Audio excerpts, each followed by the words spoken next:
Looks like the New Orleans Saints are ready, and so are the Denver Broncos for this matchup today for you right here on Fox. Interconference battle. The 1-1 New Orleans Saints taking on the 2-0 Denver Broncos. And now welcome to the broadcast booth, everybody. I am Joe Buck, Troy Aikman, and Pam Oliver coming right up. Broncos roll right into this game after that big conference win and division win over San Diego last week, and there's a confident quarterback.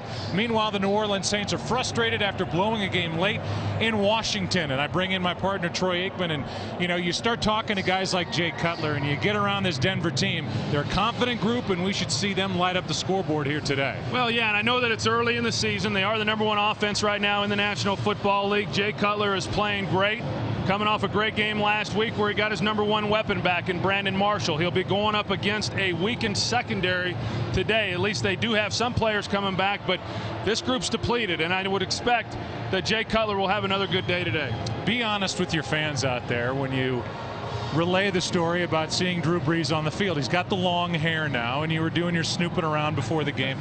You came away with what feeling from Brees after you talked to him? Well, interestingly enough, I mean, they're coming to this game off a devastating loss, as you said, and they're without their #1 wide receiver and Marcus Colston again this week, and yet he's very confident. He feels that he has the weapons, that if it does become a scoring duel, that they'll be able to match that with the Denver Broncos.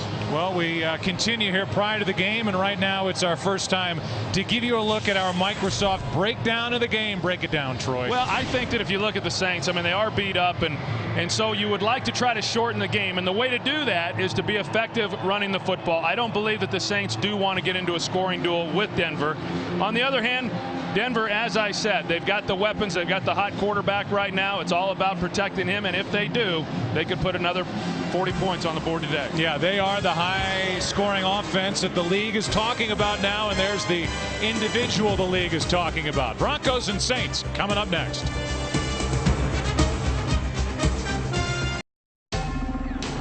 Fox Sports welcomes you to the following presentation of the National Football League.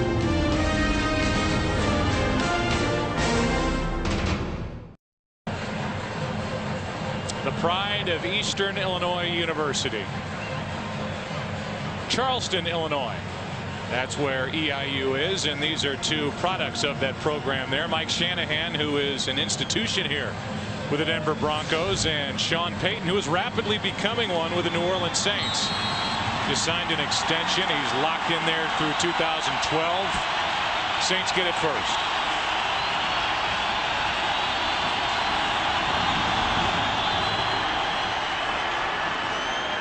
Pierre Thomas will take it out of the end zone and not make the 15. Woo. He was smoked. And here is Drew Brees. And Troy, when you talk about Drew Brees and what he's done within this offense in his 2+ years, it is eye-popping, the numbers he's put together. And you start to look at the backs and receivers. He really misses Marcus Colston on the outside. Yeah, he really does. I mean, you're talking about the team's leading receiver last year, a guy who came on a couple of years ago, has been a big part of their success offensively. But as we said, Drew Brees feels very good about the guys he has on the field with him today. Play action to start his day. Plenty of time into the sideline for Reggie Bush. Off his hands, incomplete.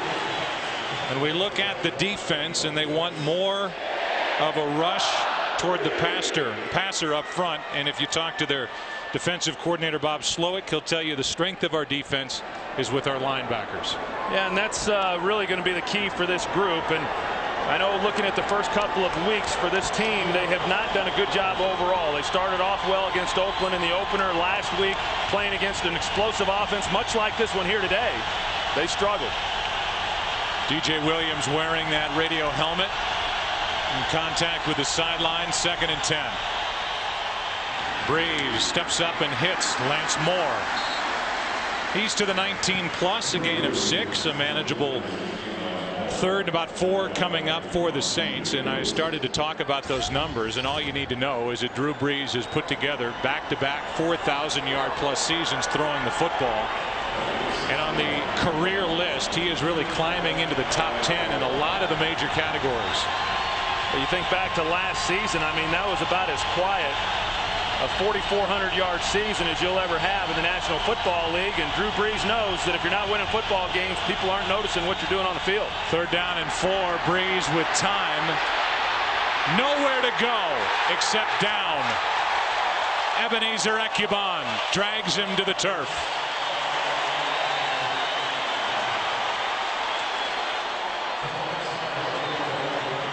The Broncos are able to get pressure on Drew Brees. That's going to be key throughout this day. David Patton working on the outside, a comeback, and Brees actually worked that way. Patton was trying to get his attention.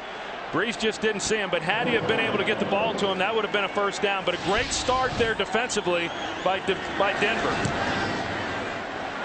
The punt by Weatherford with Eddie Royal waiting for it from inside the 35. The exciting rookie is into New Orleans territory. 53-yard punt, but a 21-yard return by Eddie Royal, and that is his longest in the NFL. Now, special teams the first couple of weeks have not been very good, quite frankly, for Denver. They did a good job on the opening kickoff, getting down there and making coverage, and now you've got Eddie Royal on the ensuing punt, giving his team some great field position. They'll start at the New Orleans 45. And it was a huge first half last week for Jay Cutler in this Denver offense here at home against San Diego. Put it up early for Marshall off his hands. Brandon Marshall had an all-world day last week, and Jay Cutler was looking for him every time he dropped back. You look at this offensive line, it's very good, and they have a rookie starting at left tackle. When you see the name Brandon Marshall, realize that he had 18 catches last week for a career-high 166 yards against the Chargers. And not playing in week 1, I mean, you get right back on schedule. I know he's anticipating having a big year this year. Last year he had 102 receptions. He got right back on pace with 18 last week. First carry of the day is Selvin Young, and he picks up 9. When we show the defense week after week, you'll see the green box around a certain player, and that denotes that that player is in contact with the sideline, and that's Jonathan Vilma wearing that radio helmet. And he's been a nice addition from the Jets for this Saints defense. Yes, he has. And you know, they had the injury to Mark Semino, who had been the starter. They brought in Jonathan Vilma. He's been good. In fact, he leads the National Football League in tackles. Pittman gets it on 3rd and 1 and picks up the 1st down for Denver. You noticed an offensive philosophical change with this Denver team early, and talked about it with Jay, and talked about it with Jeremy Bates and certainly Mike Shanahan. This is a different approach than they had certainly last year and even before that with Jake Plummer. Well, it sure was last week. The way they opened it up, they went to the spread sets, put Cutler in shotgun formation, a little different from what they had shown in week 1 against Oakland. Right now what I'm seeing is more of a game plan like what they ran there in that first game against the Raiders. On 1st down, pass is complete. The rookie Eddie Royal dragged down to the turf after a gain of 4. You know, this Eddie Royal is really interesting with him, and it's interesting with a number of young receivers. I've always felt that outside of quarterback, coming in and making an impact as a rookie at the wide receiver position is probably about as difficult as it comes, and yet Eddie Royal has been excellent in the 2 games this year. You think back to Monday night and what Deshaun Jackson was able to do in Philadelphia. Some good young players making an impact around the league. 2nd down and 6, and the handoff to Selvin Young. He gets to the edge and tiptoes for a 1st down. And more. They're calling him out of bounds. He was out of bounds after a gain of 7, but it's a 1st down. He stepped out, kept on running. Roman Harper forced him out.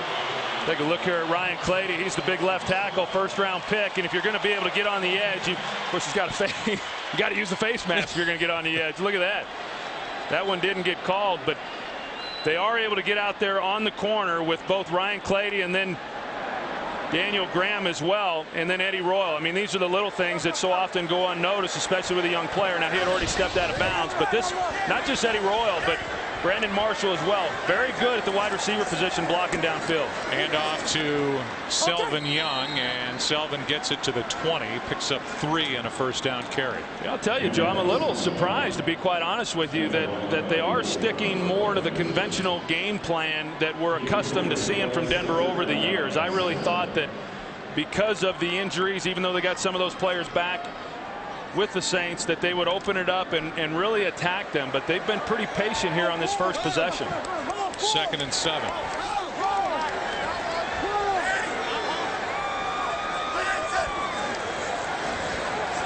Cutler throws high and away for Brandon Marshall.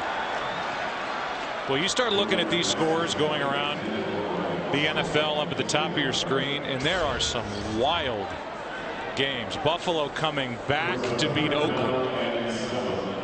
I wonder what that means for Lane Kiffin this week. I mean, is that not a mess? Well, the seats don't get any hotter than the one he's on. Tampa Bay comes back to tie Chicago there. They're in overtime at Giant Stadium with the Bengals and the Giants. And how about the Dolphins dismantling New England? Cutler on 3rd down, steps up, throws, and completes to Stokely. 1st and goal. How did Jay Cutler get that ball into Brandon Stokely? Great job by Jay Cutler recognizing coverage. The Saints played a 2-deep safety. You're going to see one here. There's another one over here. Therefore, the inside receivers have to win versus the man coverage. Not great separation there by Brandon Stokely, but Jay Cutler puts the ball where it could only be put for his guy to have a chance to make a play. Randall Gay just whiffed on it, Troy, and that thing squeezed in there somehow. Yeah, I mean, Randall Gay was in good coverage. He just wasn't able to make a play. 1st and goal, handoff. No signal yet, and they're going to say Michael Pittman was short of breaking the plane and getting into the end zone. 2nd and goal. Pittman already has, by the way, 3 rushing touchdowns on the season. He and Jay Cutler both thought he had number 4 right there, and I think Pittman is trying to get the sideline to challenge it. Well, he gets to stay in the game, and that's really where he has been used for this offense, in short yardage situations, goal line situations. You know, right now on 2nd down, it's a great time for play action, but I wouldn't be surprised if they come right back to Pittman again. Lichtensteiger in motion. There is your play action, and there is a touchdown. Nate Jackson. Denver scores first.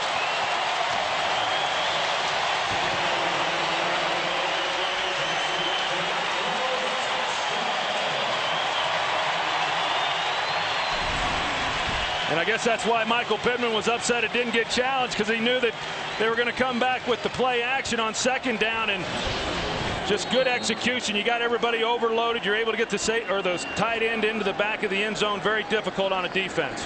It started with a short field thanks to that punt return by Eddie Royal, and the Broncos have not missed a beat from running it up last week in the first half on San Diego. They got a ton of weapons, and Jeremy Bates dialed up number 81. Touchdown Jackson. 7-0 Denver. Today's game on Fox is sponsored by Southwest Airlines. Low fares, no hidden fees. The red-hot Jay Cutler now has 7 touchdown throws against only 1 interception this season, and Nate Jackson has his first touchdown catch, and this thing might go through the uprights. How about that kickoff by the rookie Prater? Nate Jackson recommended to Mike Shanahan by the late and certainly great Bill Walsh. He has the first points of the day. Today's game on Fox is sponsored by Bud Light Lime, the superior drinkability of Bud Light with a splash of a 100% natural lime flavor. Denver in 2008, 21 times have had the ball. They've scored 14 times. 11 of those chances have gotten it into the end zone. That's Reggie Bush that Troy circles on 1st down for the Saints. A little rollout and an easy completion to Shockey. And the former Giant has a 1st down as he picks up 12. Jeremy Shockey playing now for the Saints, and his understudy last year with the Giants, Kevin Boss, actually had a big day, caught an important touchdown today for the Giants, who look like they're about to go ahead and win and beat Cincinnati. Yeah, I think it was one of those trades, Joe, that was good for both teams. I think it was good for the Giants. I think it's been great for New Orleans. I will tell you, Jeremy Shockey is not really healthy. He's got a groin injury that's given him some problems. He is not running like we're used to seeing him run. Here's a guy who likes to run, and that's Reggie Bush. He gets it to the 35. You were watching tape and you were looking at the numbers. We're so used to seeing Shockey wear number 80. That's now worn by Mark Campbell, who's not active today with a bad hamstring. Shockey 88 just doesn't look like he's moving around very well at all. Yeah, and then in talking with Sean Payton about that, he agreed, and not many people know about it because Jeremy Shockey is not a guy who complains. He does not talk about his injuries. He went through a number of injuries while he was with the Giants, wouldn't talk about it, and I think sometimes he gets criticized for performance when he's out there playing, and he's definitely not healthy today. 2nd and 7.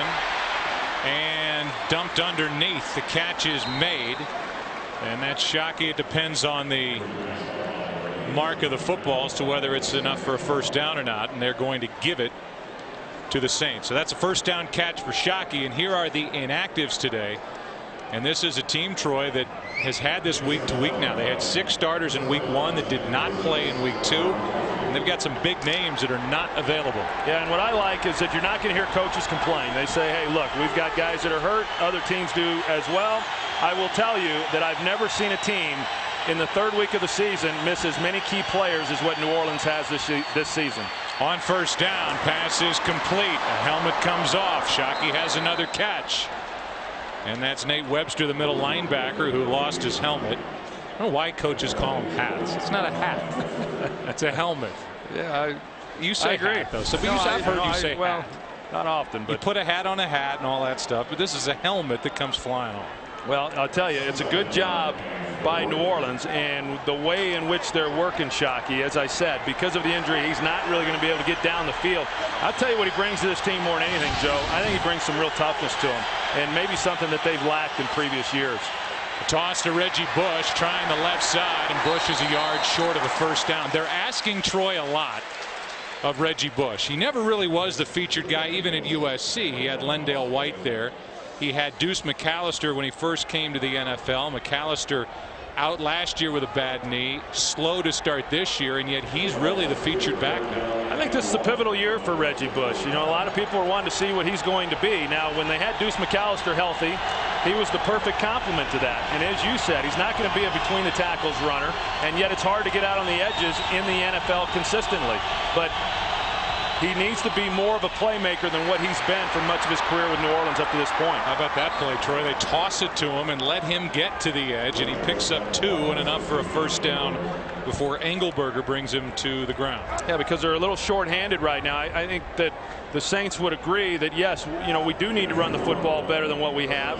Are we able to do that effectively with Reggie Bush? No, we're not, but Deuce McAllister is not 100%. He's coming off the knee injury, and they're trying to do it the best way they can. Now, I talk about big plays with Reggie Bush. He's provided those in the first couple of weeks. He had some big plays against Tampa. He had some big a big punt return last week against Washington, and so they're hoping that that will continue throughout this year.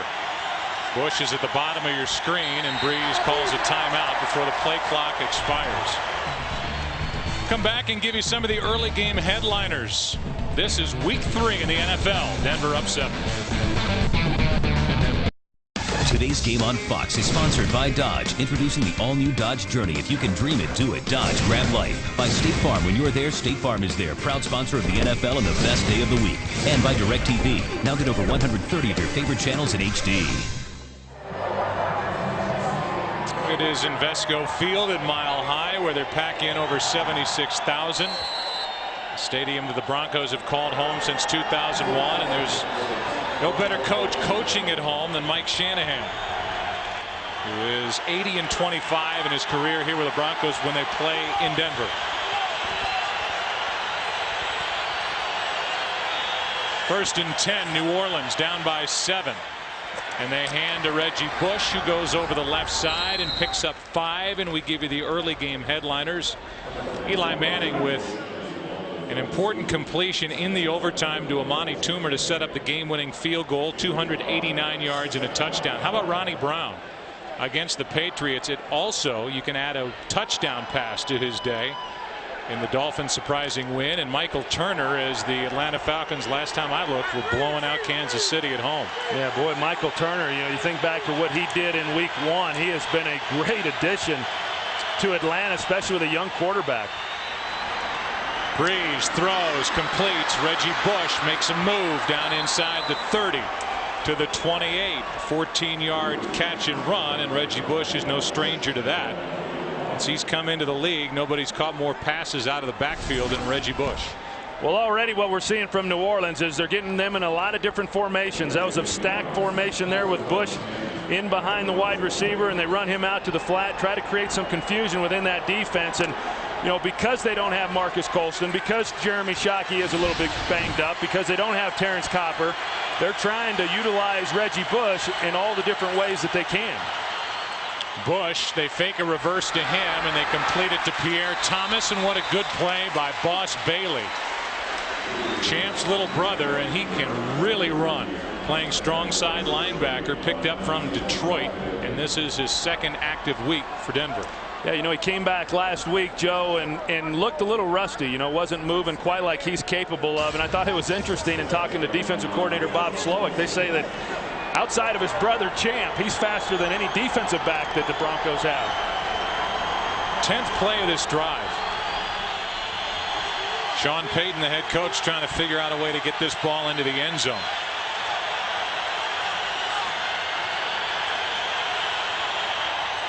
Out of the shotgun, Breeze in trouble and throws it in the direction of Shockey. No grounding. Marcus Thomas with pressure. It's 3rd and 9. They bring Marcus Thomas right inside. You see he splits the center guard gap. Just nobody got on him. And initially it looked like it was going to be some type of screen, but Drew Brees just had no time. He had to unload the ball. That was close to being called intentional grounding. So now play number 11 of this drive for Brees, who's 6 of 8, is a 3rd and 9.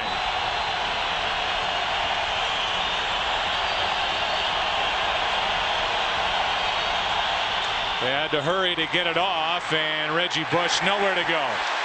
To the 25, that is it. Met by 4 Broncos, a gain of only 2.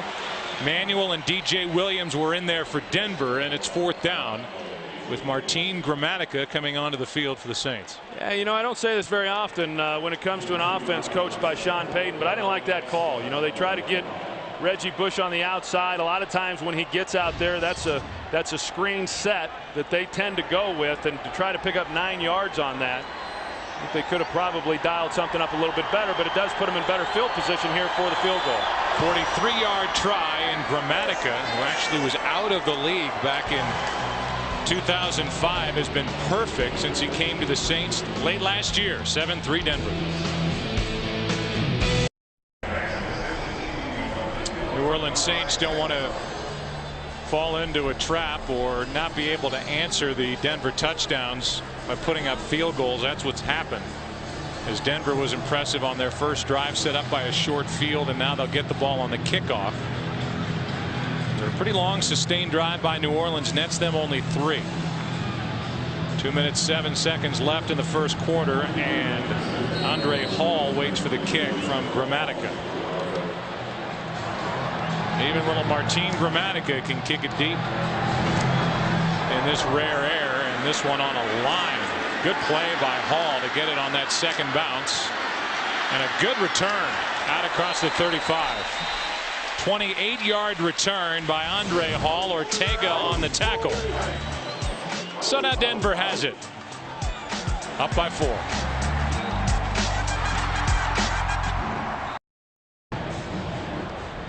Denver will start at their own 35, leading 7-3.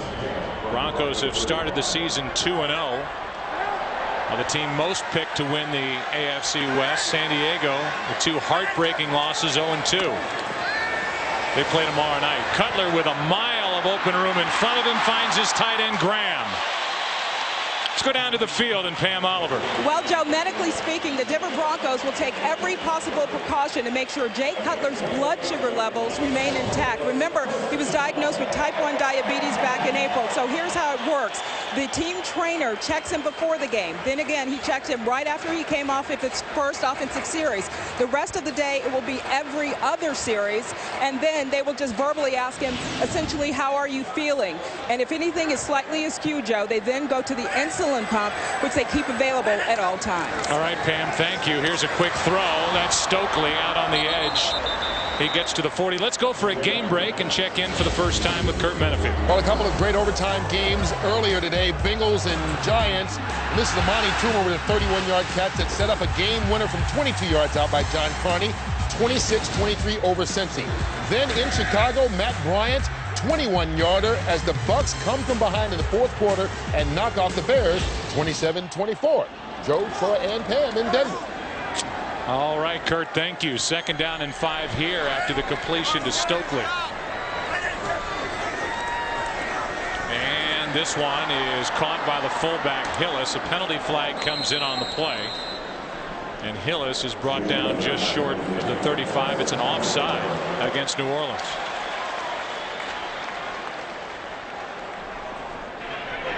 Offside. Defense number 56 in the neutral zone to snap. 5-yard penalty. Repeat 2nd down. Go back to follow up on Pam's report there, Joe, and I thought it was interesting in visiting with Mike Shanahan last year. You know, you're talking about a quarterback because he didn't know what exactly it was he had. He lost 30 pounds, and he lost obviously a lot of energy, but he lost a lot of strength because of that. And Mike Shanahan thought that, you know, he thought it might be the pressure of the position, of the job, of being the #1 guy, and he was very concerned. And once he got diagnosed with diabetes, it was a real relief, not just to Jay Cutler, but to the organization as well, being able to identify what the problem had been. 2nd and short. Cutler's going for it all. End zone. Marshall incomplete. Incomplete. Scheffler and Marshall celebrate, but he was called out of bounds in the back of the end zone. Boy, that was close. I know in watching Brandon Marshall in pregame warmups, he can pick up a lot of yardage running down the field. He's such a tall guy. He's probably about 6'5". And it looked to me when it happened that he got both feet down, and it sure does here. There's one, and then that left foot lands inbounds as well. Boy, that looks like a touchdown. You know, you got to have control of the ball, and it does look like he had control of the ball when his right foot came down, and his left foot was definitely in as well, and that call will be challenged. Yep. And we think reversed.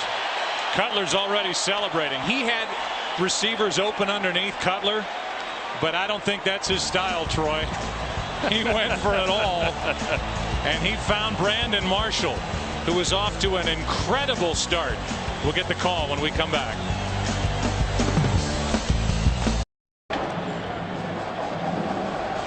The two head coaches, Brandon Marshall certainly looks like he has his 2nd touchdown of the season, but we've not gotten the call yet from Ron Winter. We're about to, and here's another look.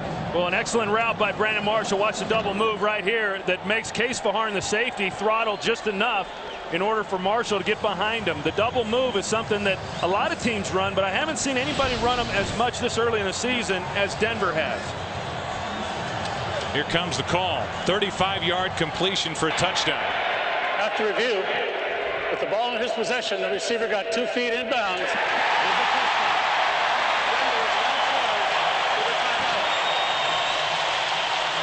So 35 yards, a touchdown, 2nd of the year, and for Brandon Marshall, a guy who even with Troy his 102 catches a year ago didn't make a lot of noise, but he and Jay Cutler are barking now. They're about as good as it gets. And if you're Gary Gibbs, the defensive coordinator for New Orleans, you're sitting there saying, gosh, I mean, we put 2 guys on him. I mean, it's not like they don't know that Jay Cutler's going to try to go to him with the football.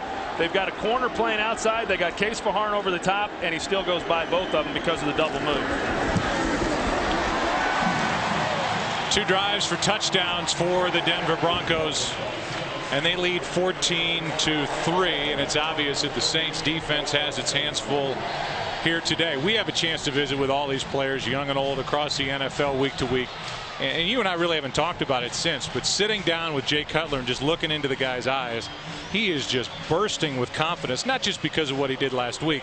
This is a kid who knows he can play. He knows he can play, and you know what? He's playing within a system right now that he really feels comfortable in. He's got a guy in Jeremy Bates that has been his quarterback coach that is now calling the plays. They spent time together this past offseason looking at New England, looking at New Orleans and Denver and some of these more successful teams. They've implemented a lot of those same things, and he's excited about what they have. He's got great people around him, and when you're a quarterback and you like your system and you like your personnel, it's pretty good. Why do you start to smile when you say well, something? because I know that feeling, and it's fun. It makes playing the position fun, and because, as we said, now he's gotten his condition under control with diabetes, and it's a good time right now to be Jay Cutler and to be the quarterback for this Denver team. And just to follow up on the diabetes diagnosis, he has become an overnight inspiration to so many kids who have been diagnosed with type 1 diabetes. I know for a fact from friends of mine that this guy now is proving what can be done with this disease, which is very tough to manage. He's managing it during an NFL game on a hot day in this high altitude, and boy, he does not look like he's missing a beat. Out to the 23 is Pierre Thomas, and we look ahead to a big game next week.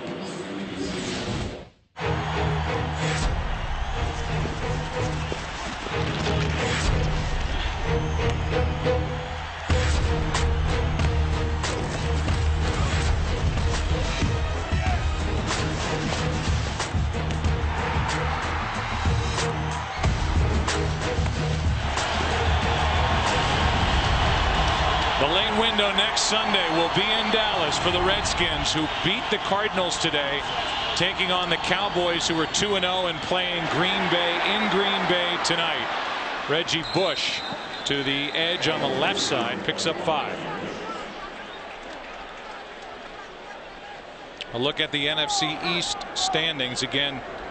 You've got the Giants now 3-0. Dallas plays at Lambeau tonight. They've never won at Lambeau Field. 0-5 when they visited Green Bay. Washington wins, and Philadelphia, they're as good as anybody. They're 1-1. That's such a great division, and it has been now for a couple of years. And of course, last year, no team with a losing record. 3 teams made the playoffs, and quite frankly, I think that's going to be the case this year. I think 3 teams will come out of that division and make the playoffs. And time has expired, I believe, in the quarter. We go to the second. 2 possessions for Denver, 2 touchdowns for Mike Shanahan's team. Up 14-3 after 1. We begin the second quarter. Second down for the Saints, down by 11. Need to figure out a defensive answer for the Denver offense, and they need to get the ball down the field into the end zone here. They don't want any part of a shootout. Breeze, Pierre Thomas, a yard shy of a first down, and during the break, leading into the start of the second quarter, Sean Payton went to work. Yeah, he went up to a number of the offensive players and just talked to them about what it is that they needed to do. You saw him visiting with Reggie Bush, and I saw some frustration on Reggie Bush's part on some of the running plays. They've been getting to the outside, and I think that Reggie's trying to explain to him that they're stretching us out so much to the sideline that somehow we've got to be able to cut up underneath all that. Great start to his tenure with the New Orleans Saints as Reggie Bush is brought down and the ball pops out. Picked up by Nate Webster. The middle linebacker picking his way to the end zone for a touchdown.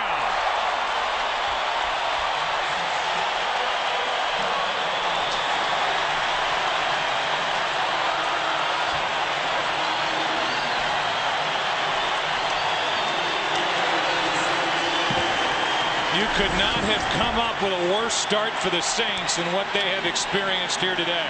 It looked like it just came out. I didn't really see anybody get a hand on the ball. You know, maybe John Engelberger, but it was hard to tell that anybody really got a force onto the football to knock it out of Reggie Bush's hand. But Nate Webster right there to pick it up. And what a great job of running with the football after he got the fumble recovery. Yeah, I think you're right, Troy. It looked like the pad of Engelberger knocked it out, and Webster was there to pick it up and cruise in for the touchdown. Pretty good run back as well.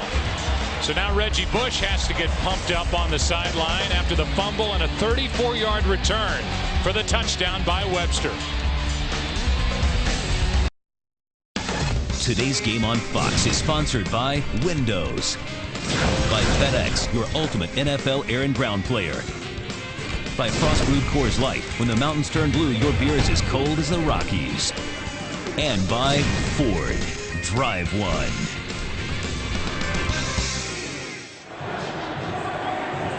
Saints with 5 giveaways this season. Reggie Bush, first of all, he didn't have enough for the first down anyway, and then he lost the ball. Like Engelberger hit his left arm into the football, knocked it out. That's now 20 straight on the negative side for the Saints offensively giving it up, and for the Denver Broncos, they now have 12 straight games with a takeaway. Second longest active streak across the NFL, and it turned immediately into points, 21-3. As Pierre Thomas will keep it in the end zone. They'll start at the 20.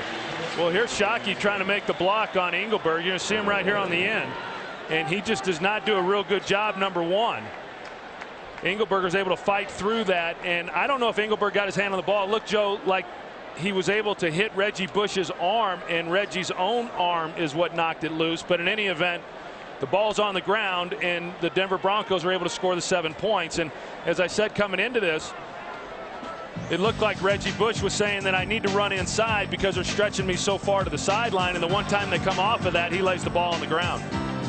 Injury on the field will take a timeout. New Orleans has to get something done right now. Drew Brees has started 8 for 10 for just 52 yards. Longest completion 14 yards and only 1 completion to a wide receiver. He comes underneath, and he's lucky that thing wasn't picked off. I mean, there is just nowhere to go with a football for Drew Brees. Yeah, and that's because Denver, who normally is a 4-down line defense, they are now going to a 3-down line and 8 guys in coverage, knowing that the New Orleans Saints are going to have to throw the football. I know coming into this game, Denver says, hey, it all starts with stopping the run. That's what we've got to do. They've been able to do that. This hasn't been a real good test for them because of what New Orleans has back there, but they've been able to stop the run. Now they've got a lead, and they're going to be expecting a lot of passes here on out. They hand to Reggie Bush, and there's just nothing there. Brought down with a loss on the play, a loss of 1. Webster was there. Ecubon was there. Boss Bailey was there. And the running game is just totally non-existent for the Saints. Yeah, and for the Saints, I mean, you come into this game and you know that the Denver Broncos have been having some problems running the football. Now you've got your left tackle, Jamal Brown, who goes down, and obviously that could be really critical considering that they are going to have to start throwing the football more. So they'll check on Brown, and we will take a timeout.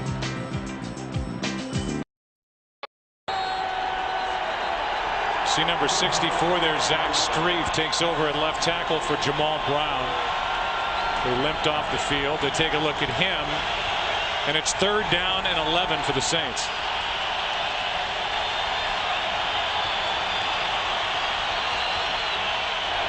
A blitz. Brees steps up, completes to Reggie Bush, makes a move, and has an important first down out across the 40 to the 42. 23 yards to Reggie Bush, and boy, did the Saints need that. Well, I'll tell you what, Jeremy Shockey, who started out split out wide, motions down, and then he's able to pick up the blitz. At the last minute, he sees Dre Bly coming off the edge. And without that pickup, Drew Brees is probably sacked in the backfield, and they don't get the first down. 23-yard catch and run on 3rd down and 11. Backed up their own end of the field and backed up on the scoreboard by 18. Handoff is to Reggie Bush. He gets to the 45, gain 3. Reggie Bush in his career is averaging just 3.6 yards per rush. Their all-time leading ground gainer is on the bench, Deuce McAllister. Had double knee surgery in 07, a torn ACL that he suffered in September. Now Pierre Thomas comes into the game, but when you read the clips, Deuce McAllister is itching to get back in there, and they evidently don't feel like he's ready to carry the load. I tell you what, I think I'd put him in now and at least try to see what he could give you. 2nd down and 7, because the other guys aren't giving anything up the middle between the tackles. Pierre Thomas carries it, And DJ Williams, the outstanding linebacker from Miami in his 5th year, makes the tackle after a gain of 1. Yeah, Joe, and I don't think Deuce McAllister is, he's certainly not the back that he was 5-6 years ago or even 3 years ago, and he knows that. But, as you said, here's a guy with a great deal of pride. He's been through some injuries coming off the knee surgery, but yet he feels that he can contribute. I know he got a couple of carries last week and ran the ball pretty hard on those 2 carries. I agree. I think I'd at least put him in and see what he could do in this game, considering the fact that they've not been able to run the ball with either Reggie Bush or Pierre Thomas up to this point. Second timeout taken by New Orleans. We will stay here before this 3rd down play for Drew Brees and the Saints. This is a Denver defense that started the afternoon ranked 27th in total defense in the NFL. They had a rough second half last week against San Diego, but we all know the story by now with what happened on the stretch in that game. Audiences and critics agree that the new Fox Tuesday is the best night on television. It all starts with a new house at 8 Eastern, 7 Central, followed by an all-new Fringe, a very well-respected and highly rated show and reviewed show. That's at 9 Eastern, 8 Central. Tuesday is all new, all night right here on Fox. Viewer discretion is advised. 3rd down and 6 for Drew Brees. Well, and that graphic there is a little bit skewed because it would show that New Orleans is controlling the ball, which they're not. I mean, the only reason they lead in time of possession is because of the fumble and the extra offensive possession.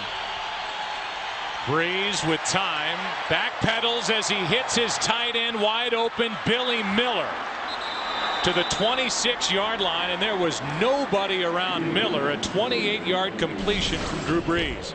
Well, and Drew Brees is able to get some time here.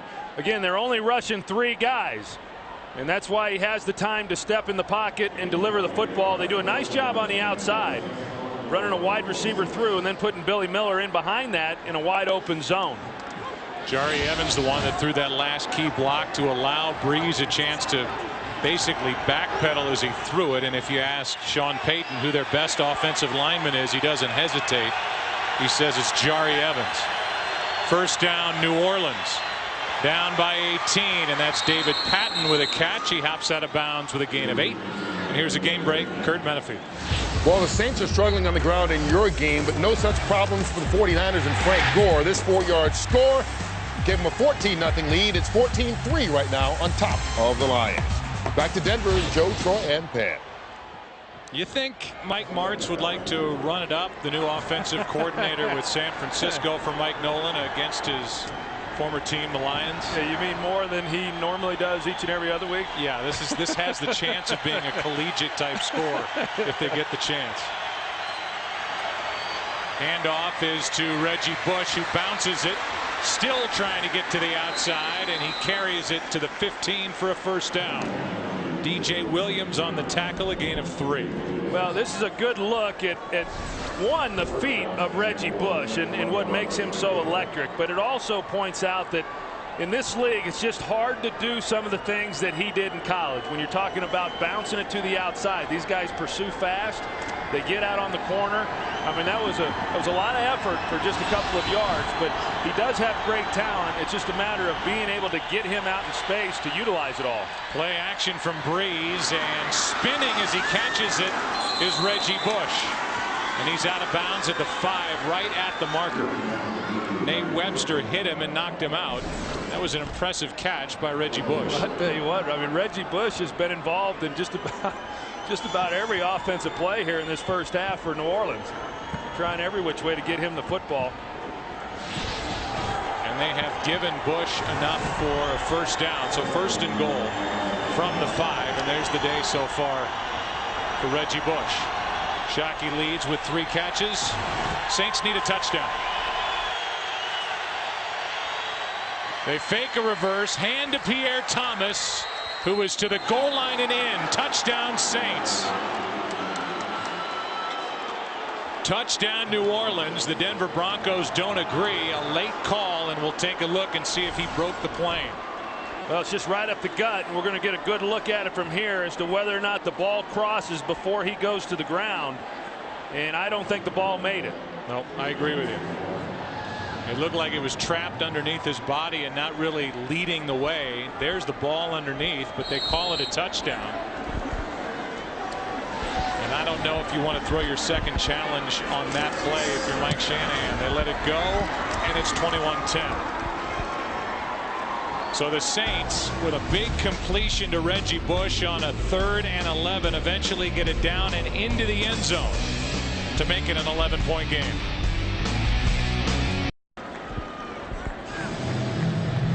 Well, Jamal Brown doesn't look very good as he limped his way off the field here in Denver. Drew Brees on that last drive when the Saints desperately needed it. 4 of 5, 69 yards. And completed big passes on 3rd and 11 and 3rd and 6 for first downs. Gramatica kicks it away. This one he gets underneath and pops it deep into the end zone where Andre Hall will take a knee. Every week we like to take a little walk down memory lane, and one of the all-time greats to play here in Denver, Colorado, Floyd Little, known as the franchise here in Denver. The first ever first-round draft choice to sign with the Broncos. Trademark bow-legged running style, the 5'10". Floyd Little led the AFC in rushing in 70 and 71. He finished his career with 6,323 yards. Good for 7th place all-time in the NFL when he retired. He is not in the Hall of Fame, and nowadays is the owner of a Ford dealership in the Seattle area. But there is more to that story. Here is deep and picked off by McKenzie, trying to force it into Eddie Royal, and Mike McKenzie, first game back this season, has a pick and the return to the 35 of Denver.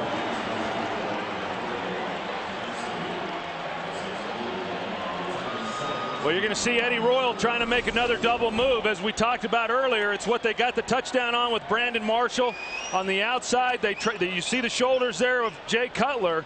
He's just not able to get the ball up the field. Mike McKenzie making his return, does a nice job of playing this one. Doesn't fight or doesn't bite on the move. Stays with Eddie Royal and is in perfect position then for the interception. McKenzie is a guy who tore his right ACL last year in week 16, has worked his way back, has his 27th career interception, and is by far the Saints' best cornerback with size, and he makes his presence felt. Handoff is to Reggie Bush, who's brought down in the backfield by Jamie Winborn. A loss of 2. I'll tell you what, this Denver defense is doing a heck of a job of not letting these running backs get to the outside or really up inside either. I mean, the touchdown, they got the good push at that one, but other than that, they have done a nice job stopping the run, and as Bob Slowick told us, that's where it all starts. I'm a little surprised, however, that New Orleans is sticking with it. They've had their success throwing the football. That's what this team is really built around. The Broncos have had problems with that, and I would think they'd go more to it. Brees dumps it off. Penalty flag comes in as Reggie Bush picks his way through the defense and in for a touchdown. But there is a flag down. And we'll get the call from Ron Winter. It's a hold. It's a hold against New Orleans. Holding. Offense number 60. 64. Offense number 64. 10-yard penalty. Repeat, second down. That's Zach Streif, who has Brown. And that's Elvis Dumerville, who he's working against pass rushers in football. And he already got by him, and boy, you get a hold on a screen play. I mean, that's the play where you want to be able to let that defender come after the quarterback a little bit. Drew Brees is in a position where he can navigate that rusher. You should never have a holding penalty on a screen play. So take it off the board. It was looking like a 4-point game as Reggie Bush showed what he can do in the open field. That's just pretty to watch. Instead, it's 2nd and 22 after the hold against Streif. Play action from Brees, who goes over the middle and guns it in for a completion to Lance Moore. Impressive throw down to the 30, 4 yards short of a first down. You know, Denver's not rushing a lot of people, and because of that, Drew Brees is getting some pretty good protection right now. They got Jari Evans, the guard. He's the personal protector in the middle. And Drew Brees was actually a little late on this throw. This should have been a real easy completion. Instead, it was contested by Dre Bly, but really an excellent catch there by Lance Moore. Kind of see where you're going with that, though. With only a 3-man rush, a guy like Drew Brees, he's got time and room in front of him. He can pick apart any defense. 4-man rush here. Brees finds Reggie Bush, who hops out of bounds with a New Orleans first down. You know, I think this is the type of game, really, that Drew Brees likes. I mean, as far as being able to split out the defense, try to start isolating some of these receivers on some of these defensive backs. And, you know, they spent a lot of time last week studying that San Diego film, what they were able to do. Now, they don't have the personnel that San Diego has, but we talked about the confidence level of Drew Brees coming into this game. He feels that he does have the players that can isolate some of the weaknesses within this Denver defense. 3 straight third-down completions for first downs for Drew Brees as Reggie Bush with a little hesitation down the sideline and in for the touchdown. Somehow stayed in bounds. He hesitated Troy in the hole and then broke loose.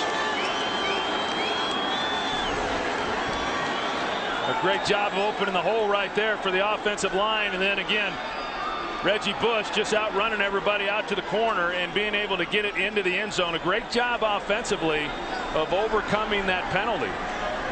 And then still being able to get a touchdown off of that series. A first down carry of 23 yards for a touchdown for Reggie Bush. That's his first rushing touchdown of the season. And it all came off the interception from Mike McKenzie. They're happy to have McKenzie back, and now they're trying to get Reggie Bush on track.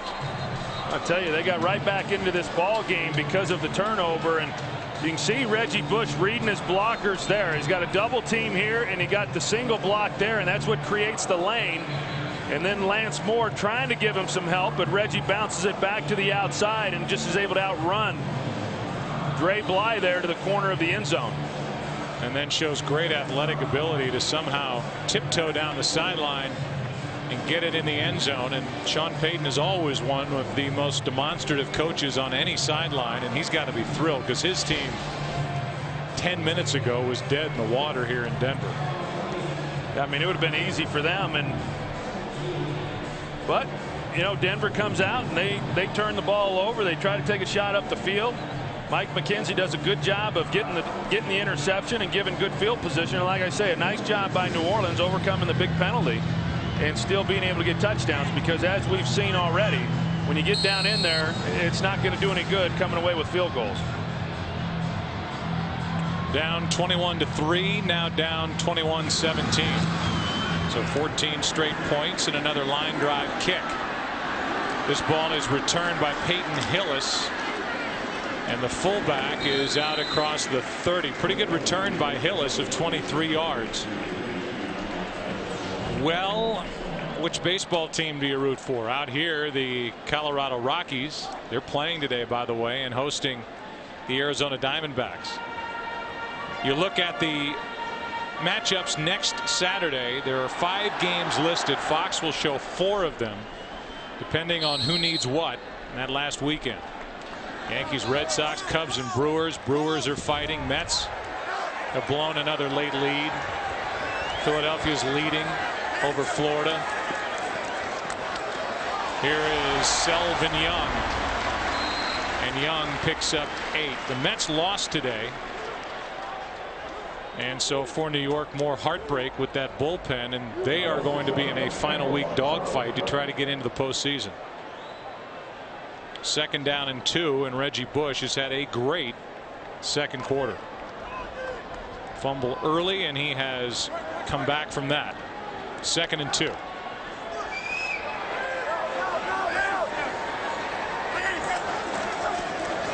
Toss to Selvin Young, running right, and he loses yardage back to the 40. McKenzie up to make the stop, a loss of 1, and Mike McKenzie certainly isn't coming back slowly.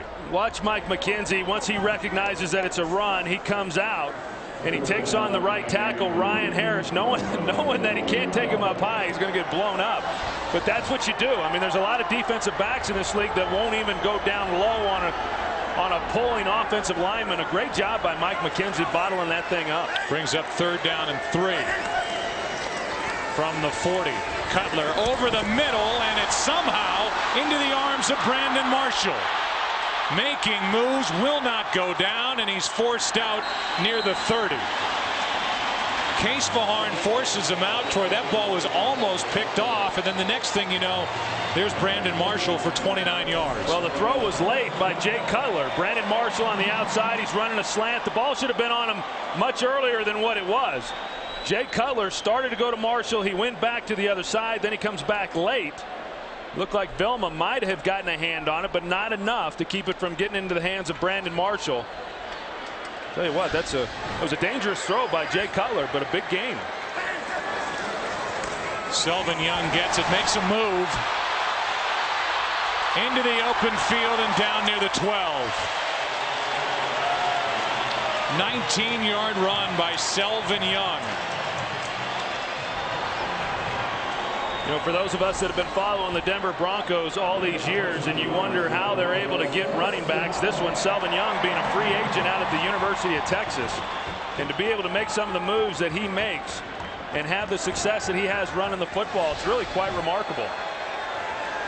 They've usually had a very good offensive line. They've been able to plug in and running back, and those guys have done well as Young gets smacked, but stays on his feet. Roman Harper delivered a blow, but Young didn't go down, a gain of 4. And I thought it was interesting in visiting with Mike Shanahan as to how he uses these running backs, because he has Selvin Young, he has Andre Hall along with Michael Pittman, and he said that he likes to put Selvin Young in for 5 plays, then he'll come back and he'll put Andre Hall in for 5 plays, and then he'll mix Michael Pittman in on the special situation, short yardage goal line, and it's all in an attempt to keep Selvin Young fresh so that when he goes into the 4th quarter, he plays as long as he can go without getting tired. 2nd and 6.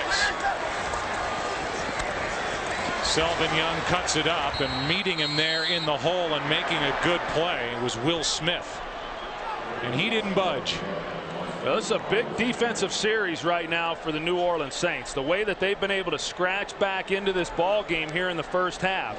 Right now being down by 4. If they're able to hold Denver here on 3rd down and force a field goal, assuming they don't then score themselves offensively and only go down 1 possession, 7 points, I think they'd have to feel pretty good about that considering the way in which this game started. 3rd down and 7.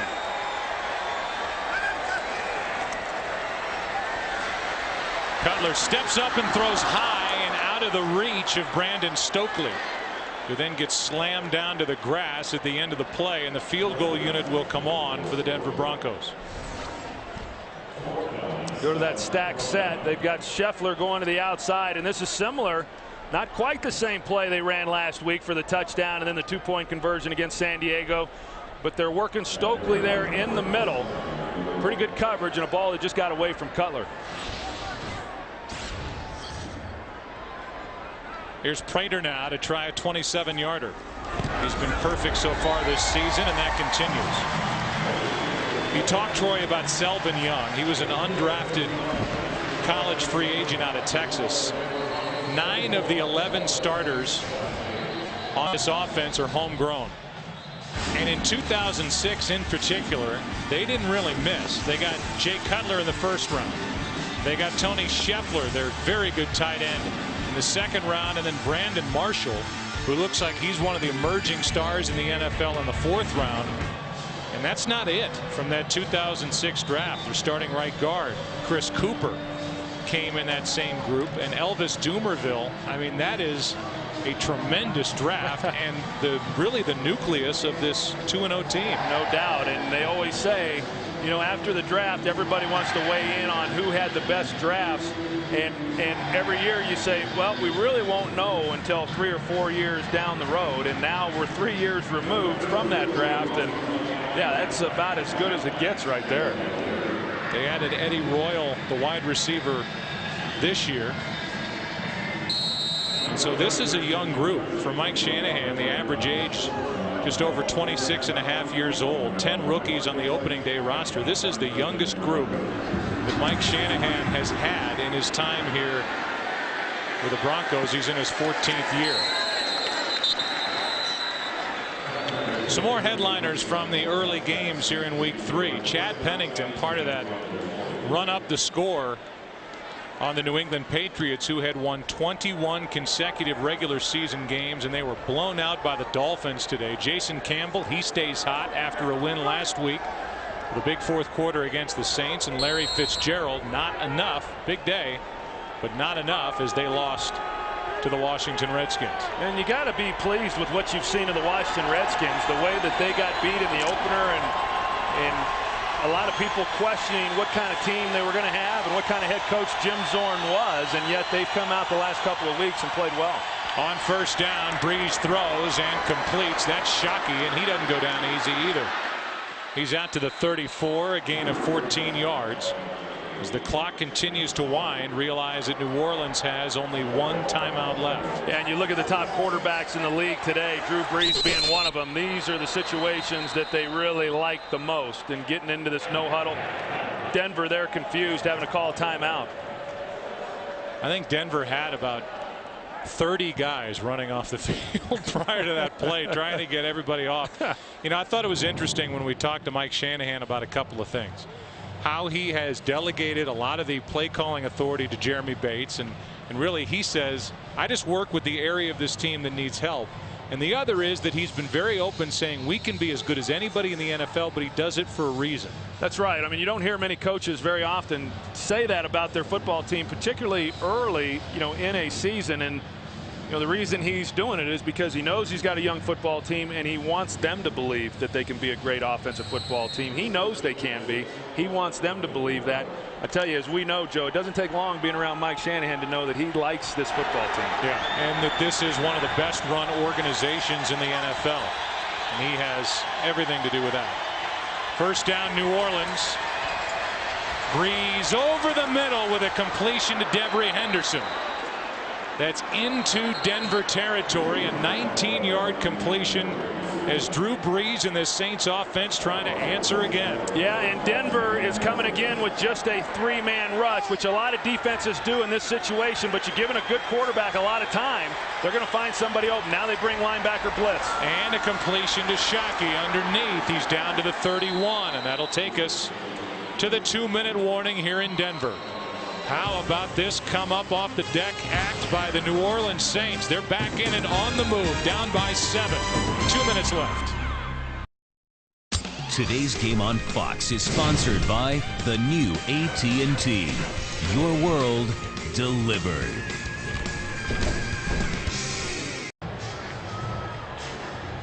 Another impressive drive being put together by the Saints. At one point, they were getting throttled 21-3. Denver about ready to overwhelm them, and then we watched Sean Payton go up and down the sideline, pumping up his troops, trying to keep them in it, and it's worked. 7-point game, first down Saints at the Denver 31. They throw to Reggie Bush, trying to get some blocking out in front of him with Patton, and that play did not work at all as Elvis Dumerville made a tremendous defensive play, 2nd and 9. Yeah, that's the second time they've tried that wide out screen there to Reggie Bush. I think maybe they ought to can that one. One timeout left. Clock is running. Plenty of time for the Saints. Over the middle, wide open is the tight end Billy Miller. Just activated as the Saints are playing without Mark Campbell. They brought Billy Miller back onto the active roster, and he's got 2 catches in this half. They're doing a good job of spreading out the defense horizontally, and that's why they're putting that pressure on the linebacking level and an easy reception. Breeze is in trouble, throws and completes to Meacham. Penalty flag comes in. Meacham is down to the 5 and will get the call. Breeze just got that away. And looks like a hold against Denver. Illegal contact. Defense number 32. The penalties decline. The play results in a first down. So there's Robert Meacham, who last week had his first catch in the NFL, went for a 19-yard touchdown, and this one sets up 1st and goal at the 5. And for a guy who hasn't played much, this was one of the matchups that Sean Payton liked. He likes getting Robert Meacham out there one-on-one on Dre Bly. I don't know that it was necessarily all Dre Bly that initiated that contact. It looked like Meacham might have extended the arms as well. Drew Brees is 6 for 6, Troy, on this drive, and he's completed balls to 5 different receivers. That is tough to defend. Here's Patton. Add him to the list. He's down to the 1. And a timeout is taken here by Denver. They are left with only 1. We talked about the Visa halftime. That's what you're going to say? Visa halftime report is coming up. Kurt, Terry, Howie, Michael, and Jimmy. They'll have scores and highlights from around the league. And the Fox Sports Ticker will keep you updated with up to the second stats on what is a really weird week 3 around the NFL. You know, I was going to say, I mentioned it when the New Orleans Saints were on defense, if they could hold Denver to a field goal in that last possession, which they were able to do to keep it a 7-point game. And this is, which I think even that in and of itself was a big momentum shift in the favor of New Orleans. Now you're talking about the Saints offensively driving the ball all the way down the field. This is even a bigger lift for this New Orleans team if they're able to punch this in for a touchdown, and I think pretty demoralizing for this Bronco defense. Look at the way Brees has spread it around. What a half. 22 of 25 for 226 yards. Second and goal. Pierre Thomas did not get in. Now third and goal coming up. And a touch for not getting points if they don't score here, but I like it. Now I'm an offensive player and I'm a quarterback, and I, like Drew Brees, would say, hey, let's go for it, we can do it.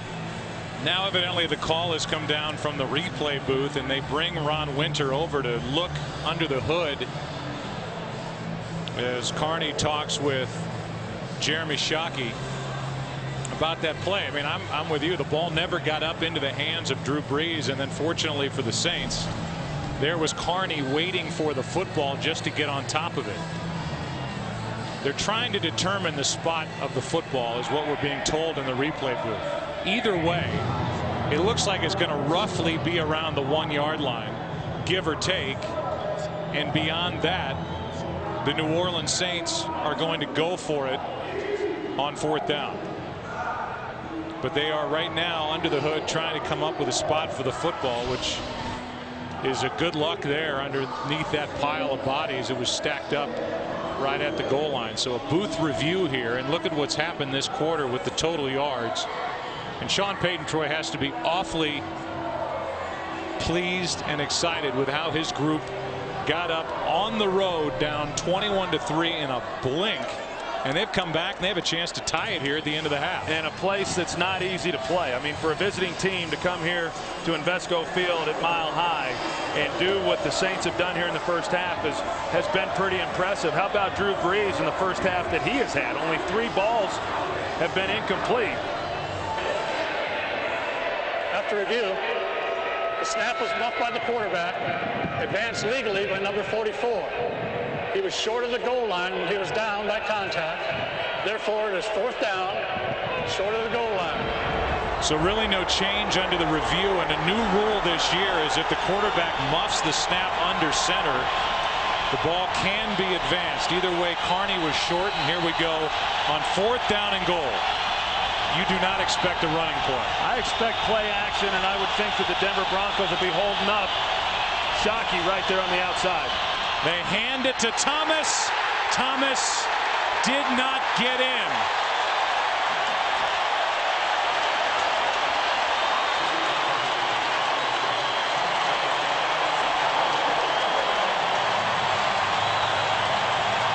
And we will earmark that play by the Denver defense as they stand up, backed up near their own end zone. They not only keep 6 points off the board, potentially 7, but by the Saints foregoing the field goal, they can lead by 7 at the half. Yeah, that wasn't even close. You're going to see Jari Evans. He pulls, and I've never liked pulling offensive linemen down there on the goal line, but you know, hey, give credit where credit's due. DJ Williams fills the hole, does a good job, a good push inside, and a great stop there by Denver. You talk about how there are momentum shifts. Well, Denver just regained the momentum. Now Cutler hands to Hall, and he is brought down for a safety. The first guy there was Charles Grant, and instead of keeping it with a quarterback and pushing forward just to avoid that very situation, Hall's brought down for a safety, and there's your momentum going back to New Orleans. Yeah, it's easy after the fact to say, well, why wouldn't you just run the quarterback sneak? But that's all they really had to do. New Orleans with no timeouts. I mean, all they had to do was get this play off without getting tackled in the end zone, and the half is over. Unbelievable. And I mean, you talk about not close. He took about half a step, and Grant was there waiting for him to rack him up for the safety, and now it's a 5-point game. And now the Saints have the momentum. What a weird half. What a great half of football. We've seen a little bit of everything. Well, we expected a high-scoring game, but this has been really something. I mean, the way that Denver was able to come out early in the game and build the lead that they were able to, and impressive job in the second quarter there by the Saints, and nice job by Charles Grant with the safety. So now Reggie Bush will wait for this kick from the Denver punter, Brett Kern, and Reggie Bush is a threat in this spot. Yeah, I mean, this isn't over yet. I mean, this special teams group for Denver has had their problems. So the kick, they won't even give it to Reggie Bush, and now the penalty flag flies as that kick goes out of bounds.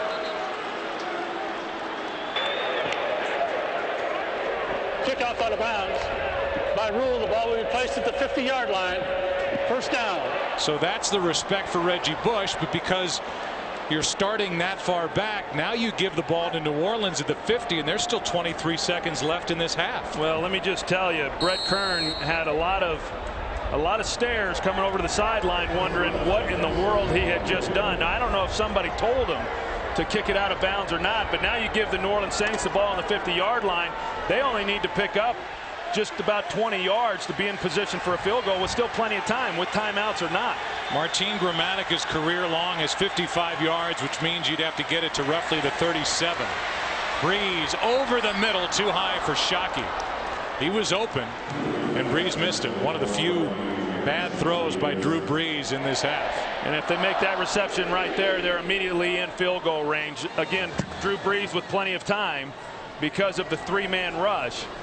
And we've just seen it throughout this second quarter that with the three-man rush, they're not getting pressure on Drew Brees, and it's very difficult then, I don't care how good your secondary is, to try to hold up in coverage.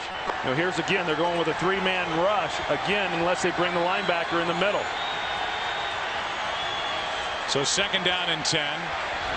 Over the middle, pass is caught by Moore, and now the Saints have to get up and spike it. They have no timeouts. They have to clock the football.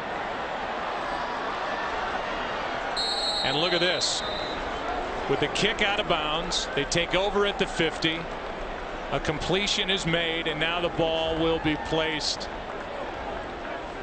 in a very makeable area for Martin Grammatica. Roughly a 51-yard try in that neighborhood and well within his range. Yeah, now he has not attempted a field goal of 50 yards or more this year, but he is perfect on the season.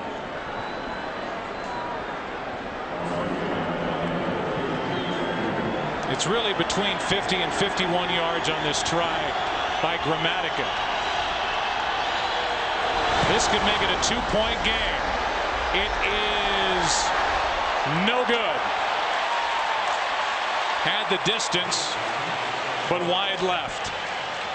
We'll have to all catch our breath after this first half. 21-3 at one point in favor of the Denver Broncos.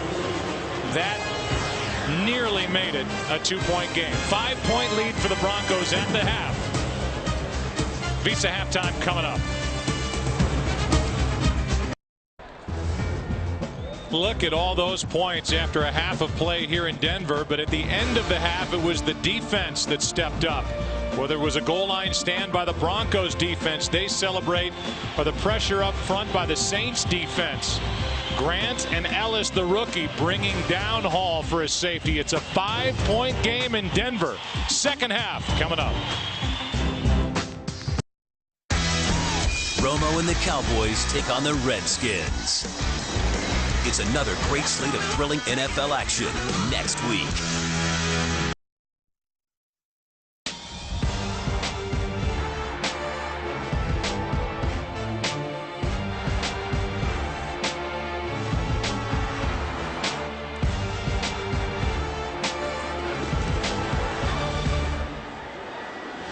That first half had a little bit of everything. A lot of throws, a lot of catches, not a ton in the running game. Total of 101, 50 for the Saints. They had the ball an awful lot. A safety, a goal line stand, and a 21-3 game that turned into 24-19 at the half. Jay Cutler and the Denver Broncos will get the ball to start the second half as Andre Hall waits for the kick from Gramatica. Another line drive. And Hillis, the fullback, takes it from inside the 10. Stays on his feet. Another pretty good return out to the 30-yard line. And let's go down to Pam Oliver. Well, Joe, I saw sideline before.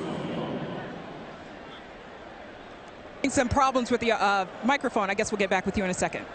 It's just like most calls that I get on my cell phone. Just as we were ready to give up on that, she came back in full. We'll get you back down to Pam in just a second after a first down play from the Denver Broncos from their own 30.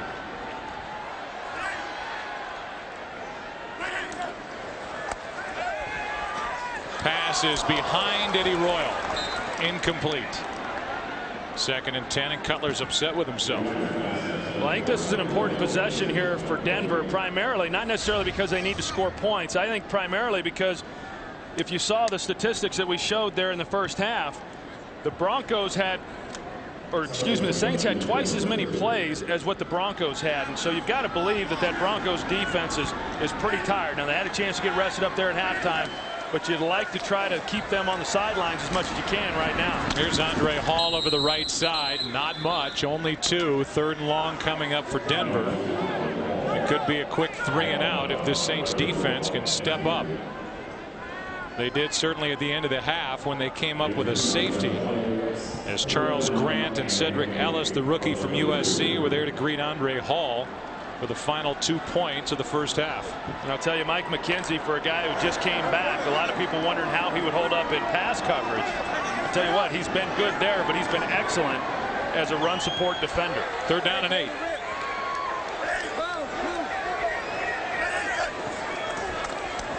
Blitz coming from the Saints. Cutler fires low and incomplete for Marshall.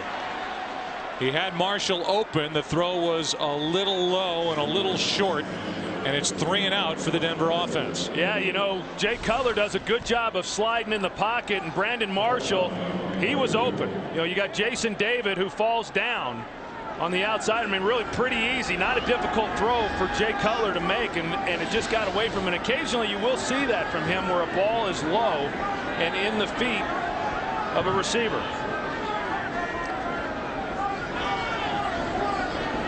Second punt for Kern. Reggie Bush waits for it, takes it from just inside the 20. Outruns one tackler, puts together a good return, gets a couple of extra yards at the end of the run back. 16-yard return by Reggie Bush, who has been busy today, to say the least. Saints have the ball first time, second half, down 5. Today's game on Fox is sponsored by Southwest Airlines. Low fares, no hidden fees. By E-Trade. And by Burger King. Have it your way.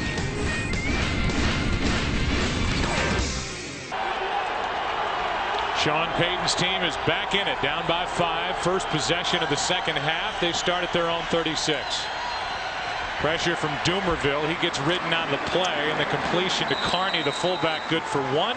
And let's again try with Pam Oliver on the field. Well, Joe, Mike Shanahan pretty, I don't know, casual about the way things ended in the first half. He said, we're moving the ball well, but defensively, we've got to get some stops on 3rd down. Now, Sean Payton very interestingly told me that they prepared for a Denver Broncos defense that plays man-to-man about 80% of the time, but today they're seeing a whole lot of zone, and Drew Brees and company are able to have some success underneath. Meanwhile, tackle Jamal Brown is out for the day with a groin injury.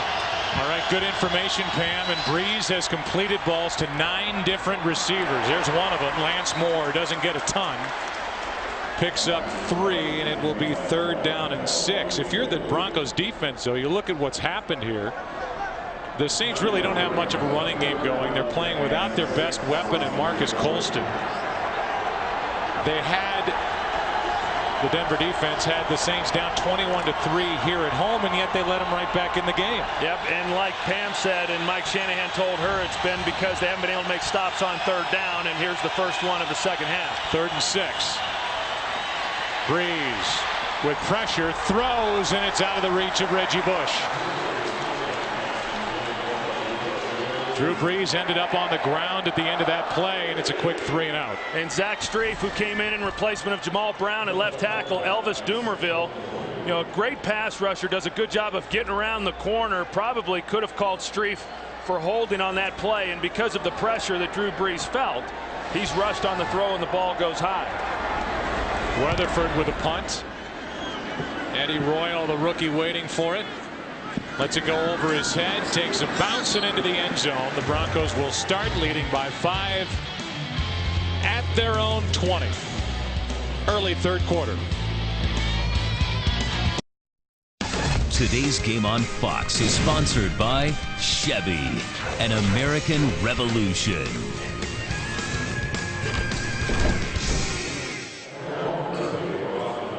Look at these numbers on Jay Cutler, who's running that huddle. Since the first quarter, 1 for 5. They've already had a possession in the second half. Maybe the bigger part is not the 4 incompletions, the 29 yards, and the interception, but the fact that he's only thrown it 5 times since the first quarter. Barely had the ball, yet they lead by 5. There's a completion out to Eddie Royal. A quick hitter out to the left, and a gain of 6 yards.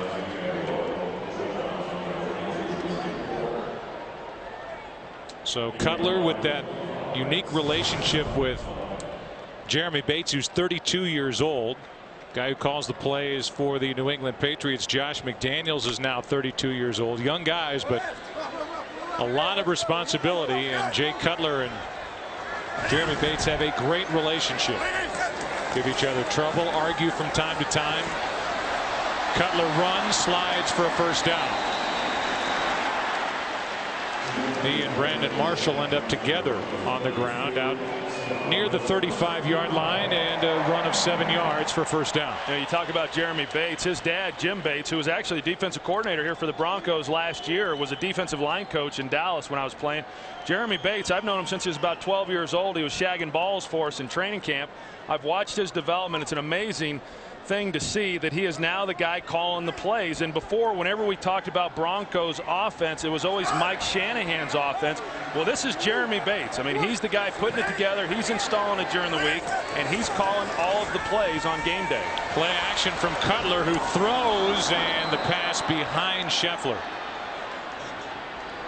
Good play by Grant. He had pressure on Cutler and really bothered the timing of that play. And you see Scheffler here, and he has been a real weapon for this offense and did a great job last week in that win they had against San Diego, and he has not yet caught a ball here today.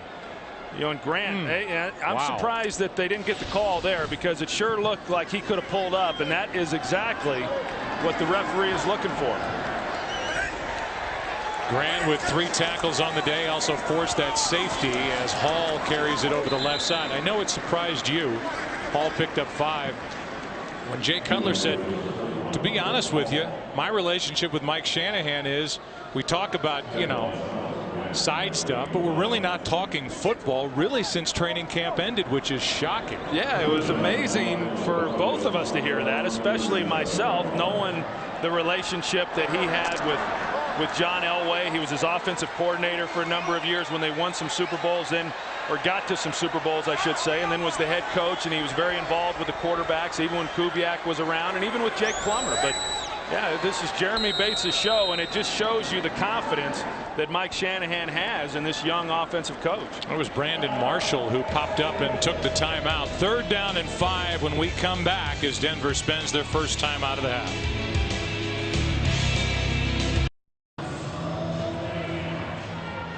3rd down and 5 for the Denver Broncos. Ball just outside their own 37.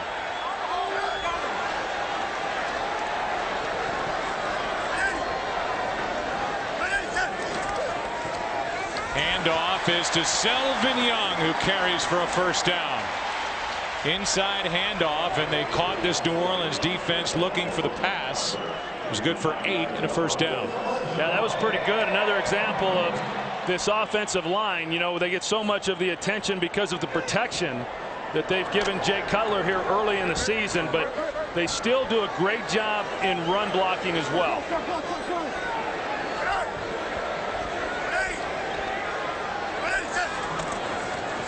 Now they fake the handoff. Cutler throws. Marshall was left alone, and he's overthrown.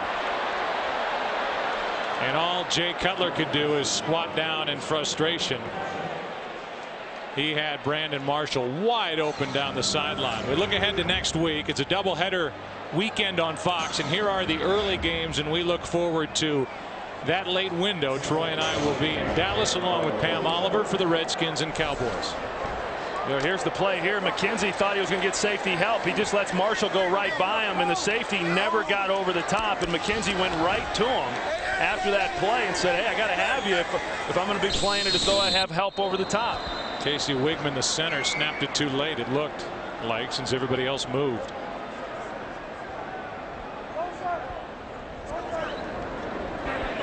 False start. Offense, right guard. 5-yard penalty. Remains 2nd down. So 2nd and 15.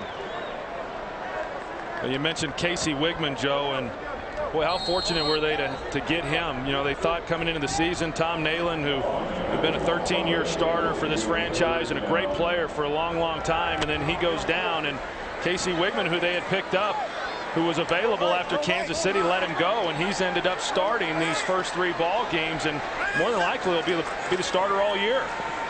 Over the middle and underneath, the pass is complete to Pittman. He gets it inches inside New Orleans territory. Good for 9. 3rd down coming up. Shanahan was shocked that Wigman was even out there. As you said, let go by Kansas City. Wigman is making his 114th consecutive start here today.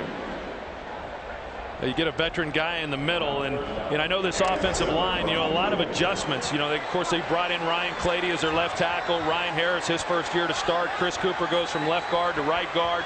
Now you got Wigman in the middle, so a lot of moving parts, but they're really the reason why this offense has been as good as they've been. 3rd down and 6, and the pass is incomplete, but they're going to call pass interference on the play.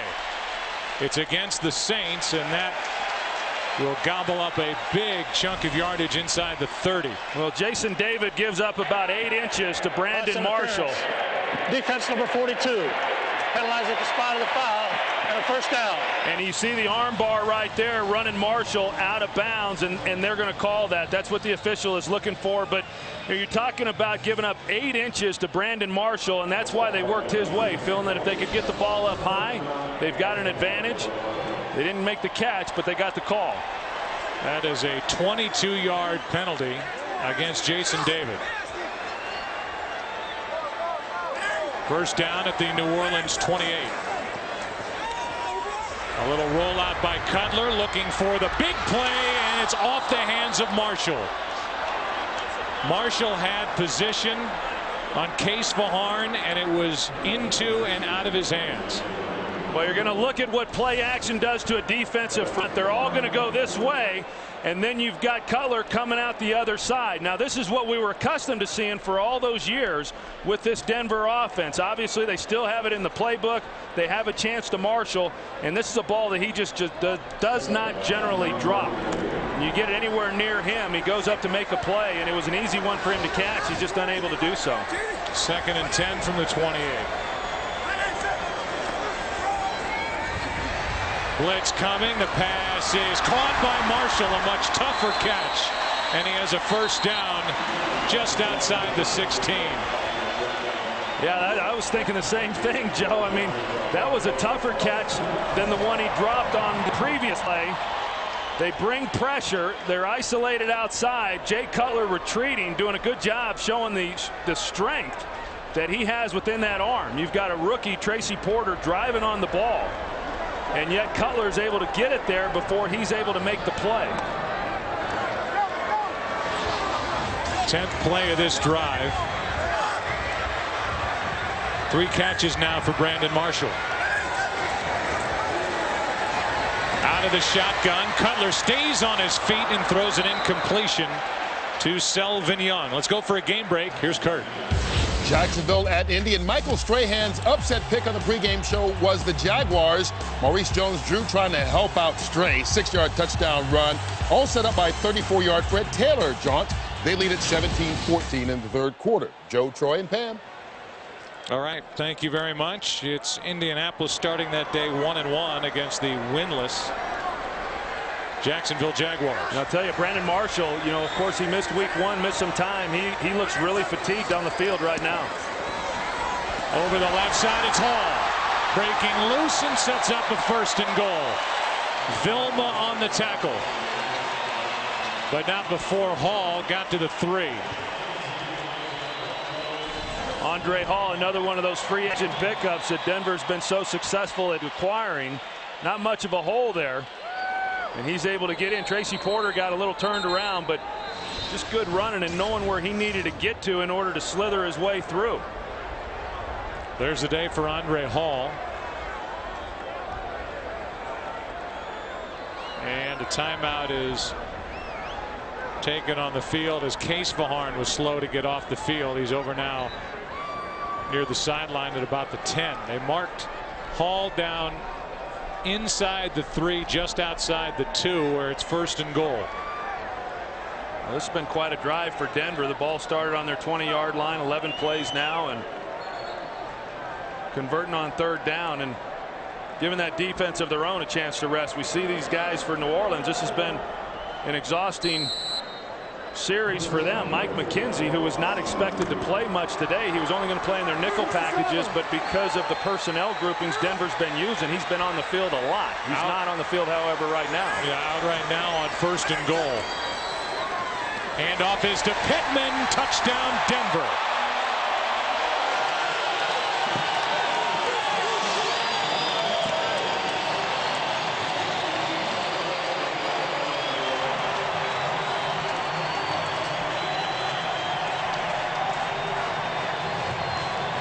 Pittman almost got one in the first half, and now he adds to his total 4 rushing touchdowns on the season with the 11th year player out of Fresno State.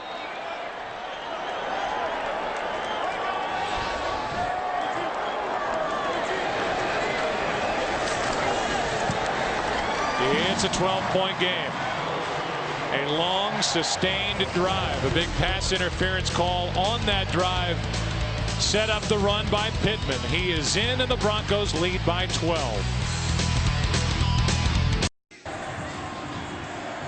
Broncos trying to start 3-0. Denver's offense has had the ball 7 times. They've scored 4 times, 3 touchdowns. They also have a defensive score in this game, and now lead by 12. As the New Orleans Saints, who lost their first 4 last year, trying to avoid a 1-2 start.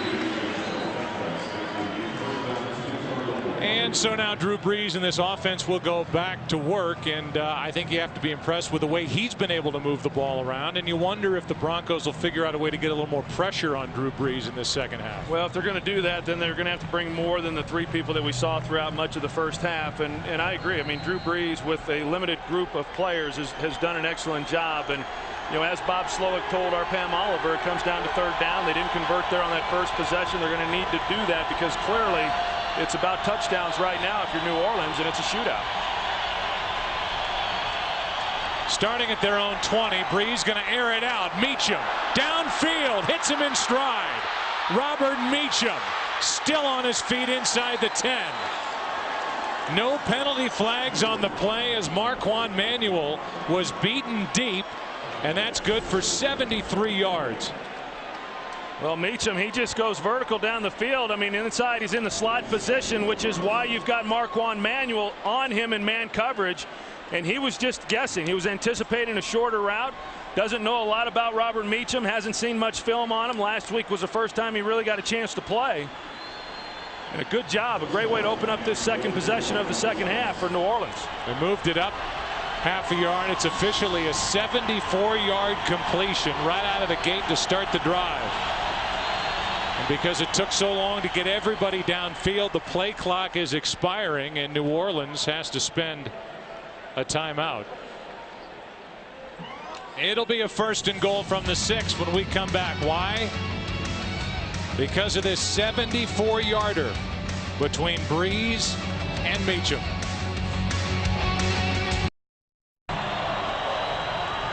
Look at the passing yards for New Orleans. Drew Brees is now over 300 yards for the 2nd time this season, 22nd time in his career. The 29-year-old quarterback is faced with 1st and goal from the 6. Down by 12.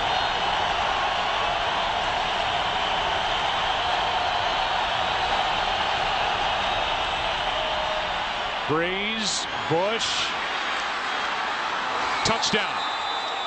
Reggie Bush into the end zone for the touchdown. And Troy, he got a good block out on the edge from someone.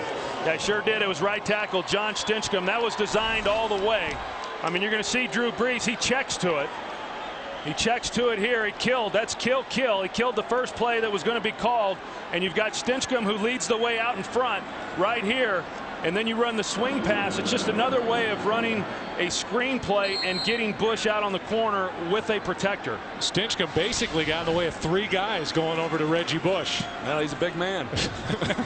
And Bush did the rest, and it's a 5-point game again. Reggie Bush now has had a big day.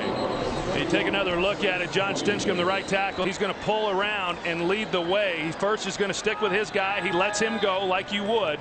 And then he gets in the way there of Boss Bailey. And as you said, he blocked a few others that allowed Bush to get on that pylon. Here's the big play that set it up. 74 yards to the 2nd-year player Robert Meacham, who made his first NFL catch last week. Last year was a 1st-round draft pick, but inactive all year, trying to come back from a knee injury. Well, I'll tell you, it's one thing last week when you're playing the San Diego Chargers with all the weapons that they have, LaDainian Tomlinson, Darren Sproles, Chris Chambers, Antonio Gates. But now you're going up against a New Orleans team that is really shorthanded without Marcus Colston, Terrence Copper. And the way that they have gone up the field has got to be concerning for this Denver defense and Bob Slowick. As the defensive coordinator. I tell you, Joe, we've got a guest in our booth today, John Lynch. They may be bringing him back to Denver. He may be playing a little safety after that play that Marquand Manuel gave up to Robert Meacham. There he is right there. Thinking about getting into this racket. What would your recommendation be? I think safety pays a little more. Oh, now I've heard it all. Hall takes a knee. I mean, by the way, Reggie Bush, Troy, is having the kind of day now that you expect to see more of since he was the #2 overall pick. He's carried the ball. Okay, it hasn't been great. 4 yards a carry, but 11 carries, 44 yards a touchdown. But 8 catches, 64 yards a touchdown. So 108 total yards from scrimmage. And he's got some big plays. He's got a 23-yard reception. He's also got a 23-yard run. And so is it a little unconventional as an every down back between the tackles? Absolutely. But they knew that when they brought him in. But yes, he's judged on big plays, and he's created those here this afternoon. Randall Gay, the starting corner, has re-injured his hamstring as a penalty flag comes flying in on the completion of Marshall, which was good for a 1st down. We'll see if it stands. Doesn't look so. This one looks like it's against Denver. Pass interference. Offense number 83. 10-yard penalty. Repeat 1st down. 83. Probably Scheffler 88. If you had to guess, with a fast-moving target. But they get Scheffler. The ball wasn't even to him. The pass was caught by Marshall. Yeah, it's this one right here. It's the block that down the field. I mean, you can block. It was Daniel Graham, the tight end. You can block before the ball is complete, but it's got to be within the neutral zone of the line of scrimmage, within a couple of yards on each side. He obviously was blocking well beyond that. So 1st and 20 from the 10. Fake the handoff. Nice pocket for Cutler, who completes it out near the sideline. And there's Scheffler. as you mentioned, Troy had a big week last week against San Diego, and so far has been pretty much shut out. I mean, just shut down in this attack. He's a big bodied guy. You could see him as either a big wide receiver or a lighter tight end, and a guy who played a lot of baseball in college. They really are developing him into one of the better receiving tight ends you'll find in the AFC. 2nd and 11. This one is caught by Royal, and he is slammed down by McKenzie. I tell you, McKenzie, I mean, I don't know if our viewers out there really understand how difficult it is to miss the amount of time that a player like Mike McKenzie has missed, and to be able to play the way he's played. He reads this right away. I mean, he is on Eddie Royal right away from that bunch set. You know, a couple of things there. One, just great preparation on his part mentally throughout the week, studying the film, and then a great job off it also defensively by coordinator Gary Gibbs, getting him prepared to play today. 3rd down and 7 now for Denver. This one to the sideline for Marshall. What a beautiful throw and catch. He's out of bounds, but a 1st down inside New Orleans territory at the 44. Boy, he's good. He's a terrific player. I mean, he's such a physical specimen. I was shocked how big this guy is on the field. I mean, he's listed at 6'4". He's closer to 6'6", in my opinion. There's where he stepped out of bounds. And he was just able to get in past McKenzie. They tried going to him earlier. It's when McKenzie got the interception. This time they're able to make the completion, and that's a good example right there, that picture. McKenzie was in good position to make a play. He had an arm in there. Brandon Marshall just took it away from him. We got timeout, fellas, timeout. You heard it from down on the field. Timeout. The Denver Broncos take it. And we mentioned early the Eastern Illinois connection. Not only in this game, but really across the NFL. It's pretty deep, the connection. Mike Shanahan, Sean Payton. Shanahan, a backup quarterback for the Panthers in 73-74. Sean Payton had a great career there in Charleston, Illinois, 82 to 86. Had over 10,000 career passing yards, 3rd highest total in 1AA history. And his 75 touchdown passes still ranks 2nd in school history to who? Tony Romo. And then add Brad Childress to the list, who was a backup quarterback at Eastern Illinois, and he's the head coach of the Minnesota Vikings. Yeah, and Sean Payton was the offensive coordinator for the Dallas Cowboys when they signed Tony Romo to a free agent contract. For those out there that may not know, Tony Romo was not drafted. He was signed as a free agent, actually wanted to go to Chicago or Green Bay, but neither team was interested. Here's Hall on the handoff down just inside the 40. That's a big game tonight. That'll be a fun game to watch between the Green Bay Packers at home hosting the undefeated Dallas Cowboys. And you cannot say enough for the start by Aaron Rodgers, who is throwing and completing passes at 70%. He hasn't thrown an interception and has a quarterback rating of over 117. And considering the problems that Brett Favre had against the Dallas Cowboys, not being able to beat the Dallas Cowboys, of course, most of those in Dallas. If Aaron Rodgers is able to win tonight, they may forget about old number 4 for a while. Is that Billy Bob Thornton wearing his jersey here in Denver? Here's a pass complete. 1st down inside the 25, and it's Brandon Marshall again. Good for 18 yards.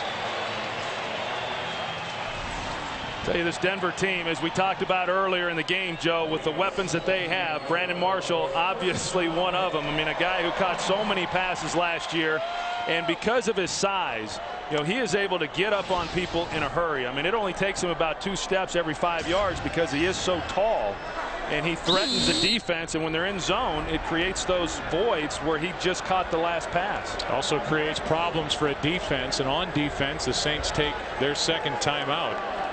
Each side only has 1 more timeout remaining in this 2nd half. By the way, Brandon Marshall's now over 100 yards for the 5th time in his last 6 games.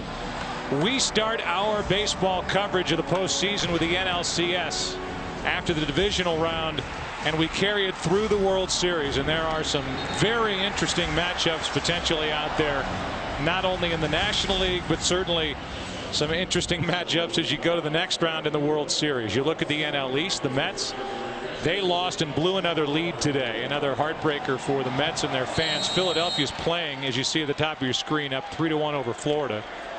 Right now they're a game out, the Mets are, in the NL East. They're a half game up in the wild card over Milwaukee as the Brewers won today. Cutler, end zone, Royal, out of bounds. And there was McKenzie in good position again. And I'll tell you what, Joe, I mean, we haven't talked much about it. We've tended to focus more on some of the problems that Denver has had defensively. But, you know, for an offense, that being New Orleans, who has fought back and given their team a chance to be in this ball game, you know, it's time for this defense to step up and make some plays as well, because they have not done a real good job of being able to slow down this Denver offense. It's a good point, and they're tested here after the offense, and Drew Brees just made it a 5-point game. Out of the backfield, it's Selvin Young. Good throw by Cutler to hit him in stride, and Young is up the sideline for 7 yards. Let's go for a game break. Here's Kurt Menefee. Well, you guys talked about Mike Martz wanting to run up the score. I don't know if this officially counts as running it up, but end around to Allen Rossum on 4th and 1. San Francisco in firm control, up 28-6 over the Lions in the 4th. Joe, Troy, and Pam. So plenty to talk about there. The 49ers with their come-from-behind win last week in Seattle, and Detroit staring at another loss. They're 31-83 since 2001. Here's a handoff to Pittman, and he has nowhere to go. Fights forward to the 16, and that brings up 4th down. And that's a great job defensively by New Orleans. They gave up some yards. They allowed Denver to get down in here inside the red zone, but to be able to stop them when it mattered and then force them to attempt a field goal, that's a nice job on their part. Roman Harper stepping up and making a good play, the starting strong safety, and now Prater, second-year player, will attempt from 34 yards to make it an 8-point game, and he drills it. The Broncos were willing to let Jason Elam, Denver's all-time leading scorer, leave. He's now in Atlanta. They've handed that responsibility to Matt Prater, and he has been good twice today. And it's an 8-point game. I'd like to get to know more about number 25 for the Saints, Reggie Bush. Growing up, my dream car was a 1967 Shelby Mustang GT. It's a beautiful car. It's American muscle. It's fast. I'm a California guy. Growing up in San Diego, California, big on Mexican food and the taco shops. We used to always get, 5-roll tacos, guacamole, cheese, sour cream, $3.99. $3.99, the sour cream, the cheese, all that, and he can absolutely fly.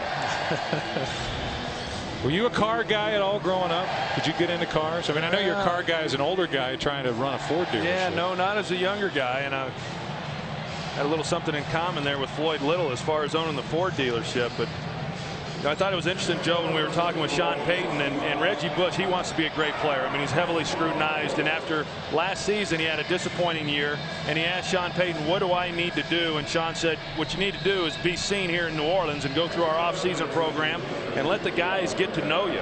And he's done that. I mean, he has really made an effort to be there and be a great player for this organization. This is a really good game here in Denver. An 8-point lead for the Broncos as Pierre Thomas returns it out to the 24-yard line. 18-yard return, and here comes Reggie Bush and Drew Brees, and Drew Brees has had a big day. Drew Brees with a back-to-back, Troy, 4,000-yard seasons. He set club records last year with 4,400 passing yards, 28 touchdowns, completion percentage of 67.5%.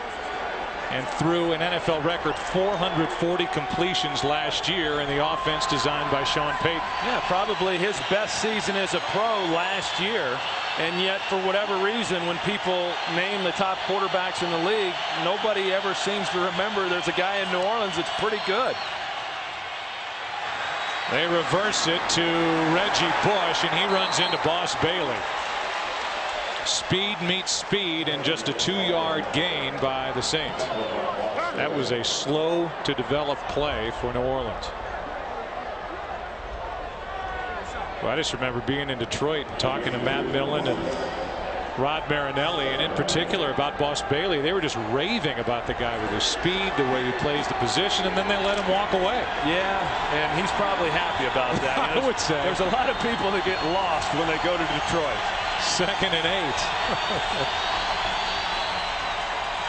Setting up a screen. They do so for Pierre Thomas. He's to the 30.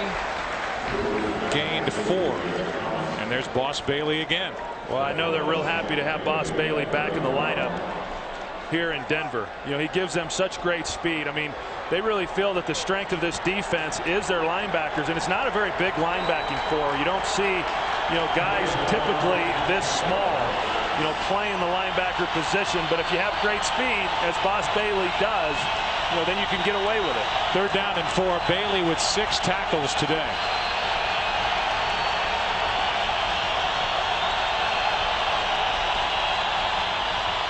Breeze underneath, pass is complete. Depends on the marking as Shockey hauled it in. Well, where will they put it down? He's right at the marker. Yeah, he, you know, you just get to the sticks and then you turn around and hope you get into a position to make the 1st down. He was close on that one. I thought he could have pushed it just a little bit further so that it wouldn't have been a question whatsoever. Artie Kempner, our director, gives you a shot as they change the 3rd down to 1st down by half the length of the football. Shockey had it. Another conversion on 3rd down for New Orleans. And I'll tell you what, Zach Streif's doing a heck of a job on Elvis Dumervil right here. He was in a battle that time, and the pass incomplete for Henderson. That time he was working on Jarvis Moss. Yeah, this time it was Jarvis Moss who was inactive the first 2 games because they were playing teams that ran the ball more. Today, a passing team, they bring him in. But Zach Streif, the point being, for him to come in off the bench and do the job that he's doing has been pretty impressive. That's not easy to do when you haven't been getting a lot of the reps in practice. For the most part, he has been going up against Elvis Dumervil and holding up pretty well. Playing in place of the injured Jamal Brown, who left early. Handoff on 2nd and 10 to Reggie Bush. Picks up 2. And that'll do it for the first 3 quarters here in Denver. Back and forth, back and forth. 8-point game. The NFL on Fox will continue after this from your local Fox station. Well, rare is it when we predict correctly, but this is definitely a shootout. Through 3 quarters, 60 points, 685 yards of offense. 3rd down and 8 for the Saints. Down by 8. Penalty flag on the play as the pass is caught by Moore. Reached high, grabbed it at the Denver 49. We'll check the marker, and the Saints are saying it's against the Broncos. But that's Shockey, so don't believe it yet.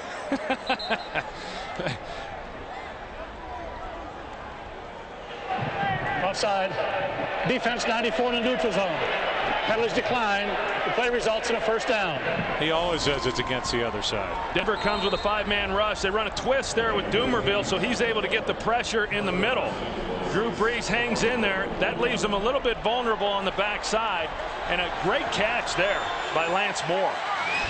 And a guy who probably had not been expected to play a whole lot this early in the season has had to because of injury. Has played well today.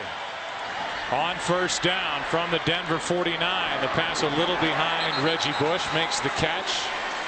Good for 3. DJ Williams out there to make the stop for Denver. And it's another 3rd down completion on that previous play. And going back to what Mike Shanahan talked about in being able to stop New Orleans on 3rd down. They've converted 2 of 3 here in this 2nd half. And you know, when you get into games like this, that's really the down that becomes so critical. If you convert, you keep going. If you don't, you got to punt. And the Saints have done a good job today converting on 3rd down. 2nd and 7. Toss to Reggie Bush with blocking out in front of him. Picks his way for a 1st down. You know, some of those plays, Joe, that we saw earlier in the game, those stretch plays that they tried just like that, you know, Bush was not able to get out on the edge. But by doing that early in the game, you start to fatigue this defense. You start to fatigue the linebackers, the defensive front, because they then have to pursue sideline to sideline. And now some of those same plays are starting to get some production. First down at the Denver 39. So this Bronco defense now being tested. Start of the day ranked 27th in the NFL. Breeze completes. That's Shockey. Shockey inside the 35 to the 33, a 7-yard completion. And whatever this Denver defense will give Drew Brees, he'll take it. Whether deep, over the middle, underneath, out to the sidelines, he has moved it all over the playing field. I just think of Mike Shanahan and last week and what that game was like up and down the field, and then to come off of that here today and witness the exact same thing. He's got to be saying defensively, let's just make a stop. Second down and 3, a blitz. Pass is complete to Bush, who was pushed out of bounds by Nate Webster. That effort by Webster saved a big gain as Bush could not keep his feet in bounds. Good for 4. And it's a good job by Drew Brees as well, knowing that he's going to have pressure off of the play fake, and get your head around knowing you got to get the ball out. I mean, immediately he knows I've got pressure coming. I'm going to still make the fake, retreat a little bit, and get the ball off and complete it. Nice execution. Good enough for a first down from the Denver 28. A toss to Reggie Bush running right. And you said it, I think, 2 drives ago. This Denver defense, because of the amount of time they've been on the field, just because of the way the game has been played so far, has got to be, with this high altitude, really starting to suck wind. No question, and you can see it. You can watch it from here, that these guys are getting tired, and there's nothing wrong with getting tired. I mean, I'm not suggesting that these guys aren't in great shape. They're well-conditioned athletes, but when you're on the field as long as what they've been on the field, you naturally get tired. But as a defense, the great thing about it is all you got to do to get off the field is make a stop. Second and 4.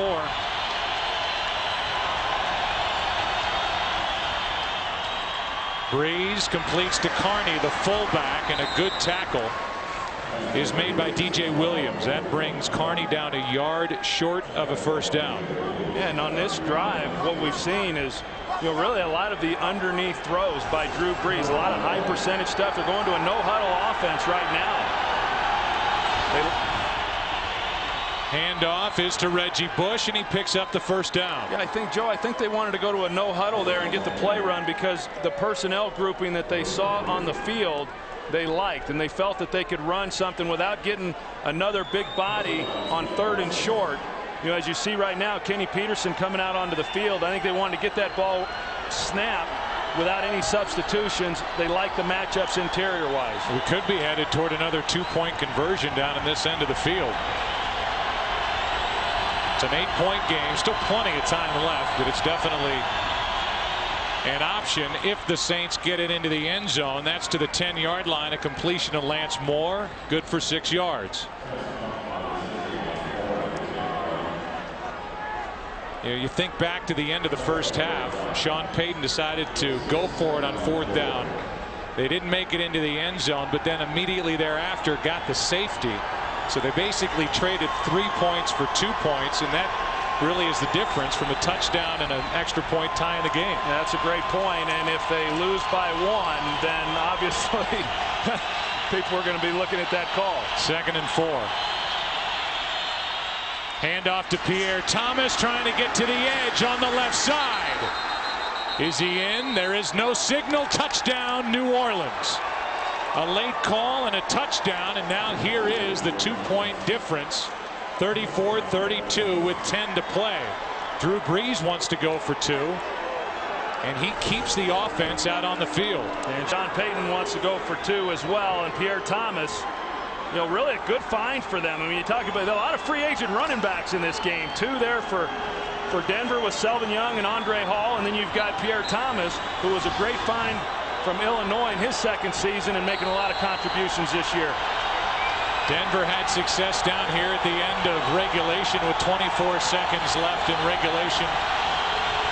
against San Diego last week. Now the Saints trying to tie it. A floater that is batted away, and Denver maintains the 2-point lead.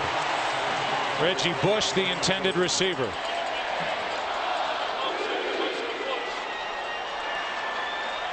Sean Payton has been aggressive today. Here's the touchdown. Pierre Thomas staying in. And then the 2-point try off the hand of Reggie Bush, incomplete. 2-point Denver lead.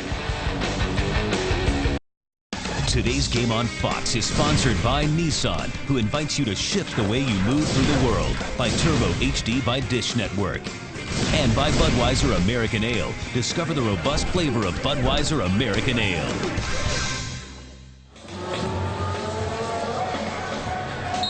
Well, the Saints get the touchdown, cannot get the 2 points, and with 10 minutes left in regulation, it's 34-32. Denver still out in front.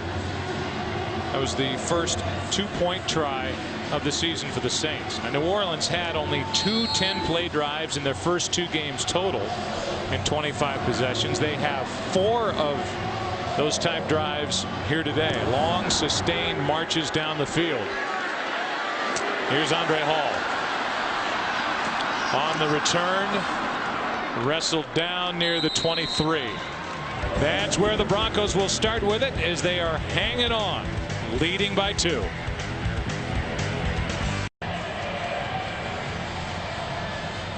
Well, now 9:54 left, and the defense gets a rest for Denver. This offense for New Orleans wants to stay out there.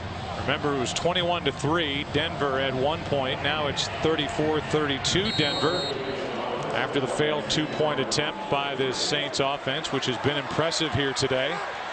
And Jay Cutler is ready to go back to work, starting at his own 23. They reverse it to Royal. Royal has the edge and gets out of bounds at the 30.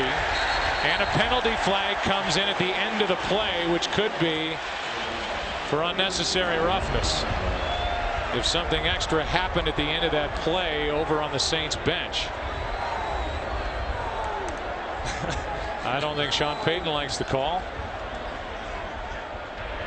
After the runner was out of bounds, personal foul, unnecessary roughness, defense. 15-yard penalty, first down.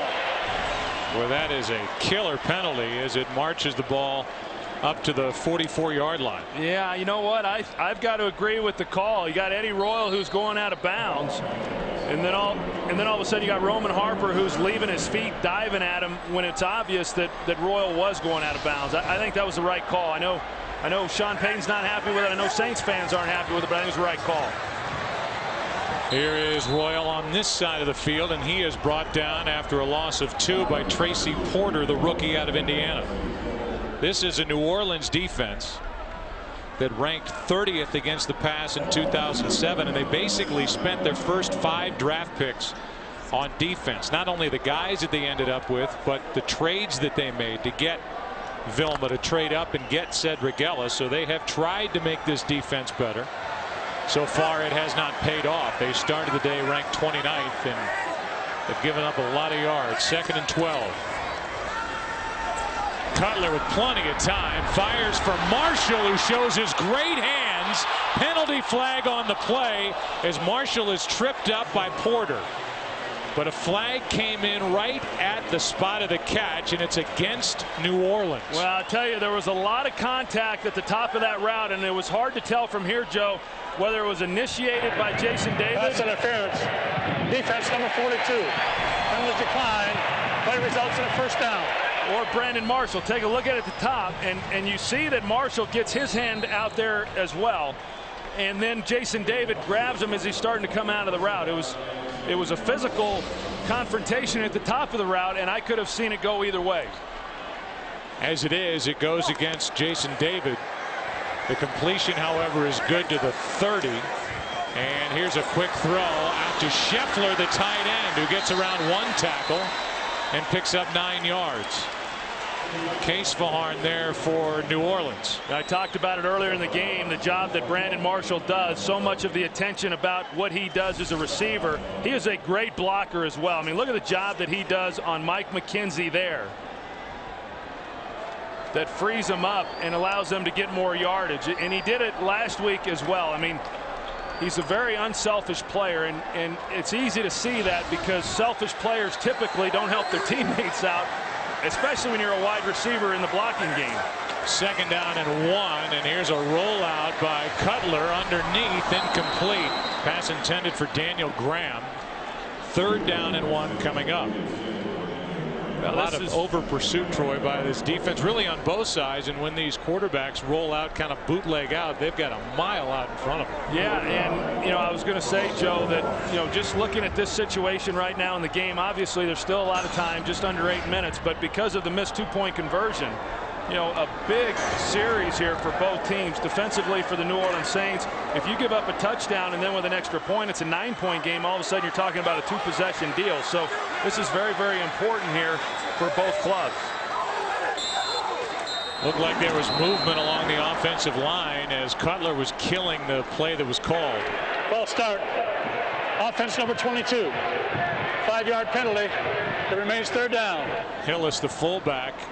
And that takes it from 3rd and 1 to 3rd and 6 and changes the dynamic of the play call by Jeremy Bates. Boy, you ain't kidding. And he's right here, Peyton Hillis, the fullback, and just enough. And they catch that. But you're right, Joe. I mean, you're talking about 3rd and 1. You got that playbook sheet there's a lot of calls to make at 3rd and 1. When you get to 3rd and 6, it takes all those running plays basically out. Cutler loves working out of the shotgun. And he completes. Good enough for a 1st down. That's Stokely. 4 good years with the Ravens, 4 better years with the Indianapolis Colts, and now in his 2nd season with the Denver Broncos. And you're going to see Stokely here. All he does is push up.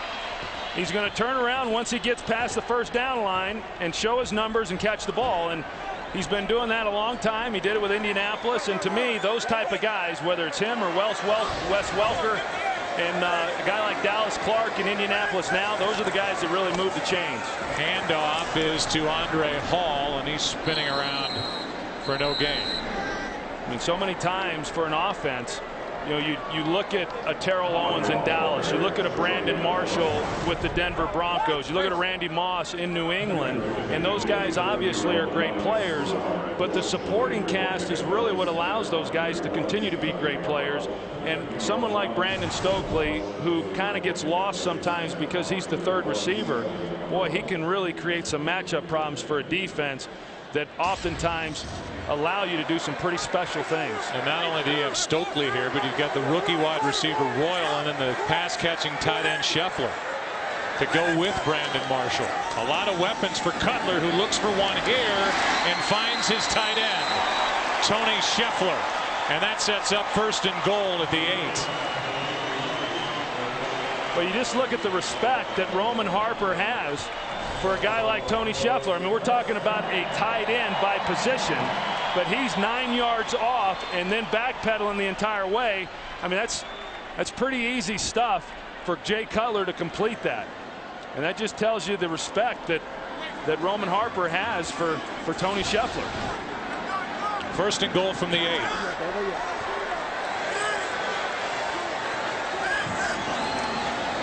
Out of the shotgun again, passes out of the reach of Clifford Russell, who was just added to the active roster. This Denver team traded away Kerry Colbert. They add Clifford Russell, and here they are in a dogfight at the end of the game, and Cutler calls his number. Yeah, and the ball was high, but what happens for a quarterback is you can't always see those underneath bodies, and it's a little scary for a quarterback when you can't really see what's out in front of you to try to put a ball down where it needs to be.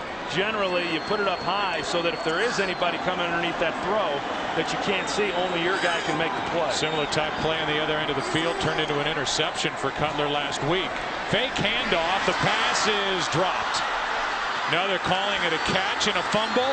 It's a catch and fumble returned by David. Tony Scheffler got a hand on it. Did he control it before he lost it? Let's take another look. As it is right now, it's New Orleans ball. He has it. Did he secure it before that hit and before it popped out? I tell you, Joe, when it happened live, I did not think it was a completed pass at all. I was shocked that they were ruling that it was a completed pass. But, you know, from there they say a football act. I think they got rid of that. Now they're saying 2 steps. And by that definition, you would say then it was a completion. We will have a challenge of that call. We'll take a break and come back. Today's game on Fox is sponsored by Visa. Go on, live life. And remember that no matter what it takes, life takes Visa.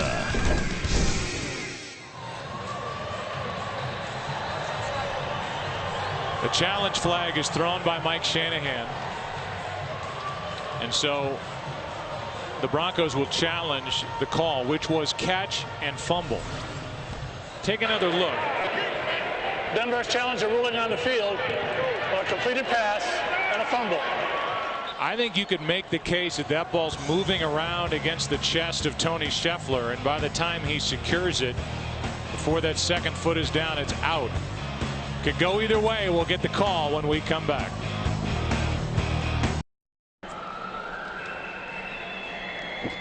Denver has challenged the call. It's a big call because this is a 2-point game. Denver was moving in well within field goal range, and then this, the bobble. We're told by Mike Pereira it has to do with an element of time with regard to how long did he have it before he lost it. Let's get the call. After review, with the ball in his possession, the receiver takes 2 steps and begins to turn upfield when the ball is knocked loose. Therefore, it's a completed pass and a fumble. The ruling on the field stands. Ball is out of bounds at the 21-yard line. First down, New Orleans. Denver is charged with their 3rd and final team timeout. How about that? Denver does not have any timeouts left, and now they have their defense on the field. You could see that call going either way. Not so sure that ball was secured, like you said, with 2 steps, but the call goes for the Saints. Well, they tell us it's an element of time, as you said, Joe, and yet the explanation, I didn't hear one word about element of time. So I'm not really sure what exactly the league is looking at with regards to whether or not it is a catch or it is not a catch. 5.5 minutes to go. Breeze throws, and this one incomplete, in and out of the gut of Jeremy Shockey. Nate Webster, the middle linebacker, was there for the Denver Broncos. And just to clear up what you said earlier, they've taken out of the rule book a quote-unquote football act, which was always part of the description as to what is and what isn't a catch. So it's become, at least in our mind, a little more ambiguous, and that call goes for New Orleans against Denver. Well, it goes back to, I've always been against instant replay, even when, like last week, when you see something that's wrong and it can't be corrected. 2nd down and 10. The pass underneath. It's caught. That's Shockey. He's been a frequent target for Drew Brees. That's a 7-yard completion. 3rd down coming up. DJ Williams, the weak side linebacker, there to make the catch, and Shockey's had a big day now. 8 catches, 74 yards. And here we are once again on a critical 3rd down for this Denver defense. So far here in this second half, they have not been good overall. They've been equally as bad here in the second half.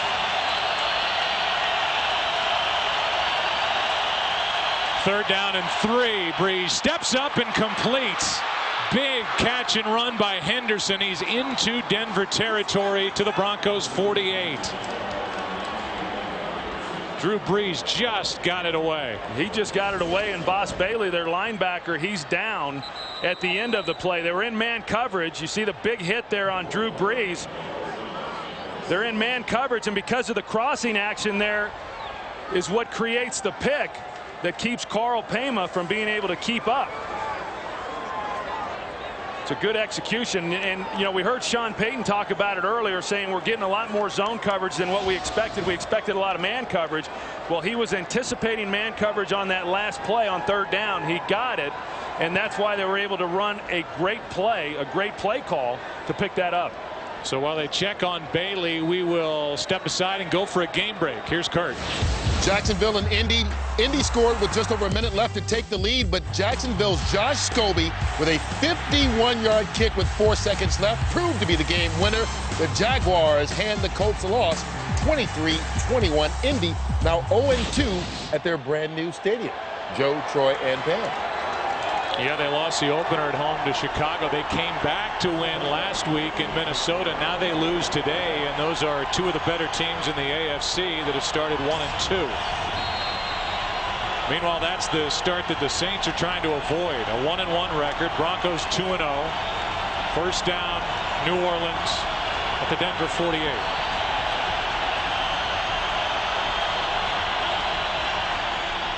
Just over 4 to play. Breeze with all day. And the pass is caught by Lance Moore.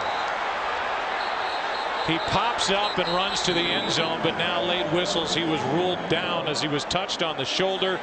But it's a completion, and it takes New Orleans into field goal range. That one good for 15 yards. I'm going to tell you, Lance Moore has had himself one heck of a day here today. I mean, he has found the holes when they've run the zone coverages. He's done a good job. I mean, a lot of these catches, this one being one of them, you know, was not an easy catch or a ball that was right on him. And he was touched right there. You know, if you're New Orleans right now, you'd like to try to run the ball a little bit, take some time off the clock, not give Denver the ball back. Handoff is to Reggie Bush. And a nice carry on first down as he gets 7. And with Denver not having any timeouts, they're afforded that ability to do that. And now Marlon McCree is down. Marlon McCree was a free agent addition, a starter at free safety, and now he's injured. And this Denver defense has been run through since the first quarter. Don't forget, next week on Fox Saturday Baseball, on the air at 3:30 Eastern, there are 5 games listed. There will be 4 games on the air depending on who needs what on that final Saturday of the regular season. Red Sox certainly in a good position in the wild card, if not the AL East. The Brewers right there in the wild card, a half game behind the Mets. Nationals and Phillies, the Indians and White Sox, and the White Sox are in a battle with the Twins for the AL Central. And Marlon McCree is still being looked at down on the field. It stops the clock with 3 minutes 20 seconds left. Here's the injury to McCree, and the bigger picture, Troy, as you look at a nasty hit against the helmet of McCree. He's able to sit up, so that's great news. But you think about where this game has come from. 21-3 on the road. You don't have Marcus Colston. This could be one of the better in-game rebounds that we've seen by a team in a long time.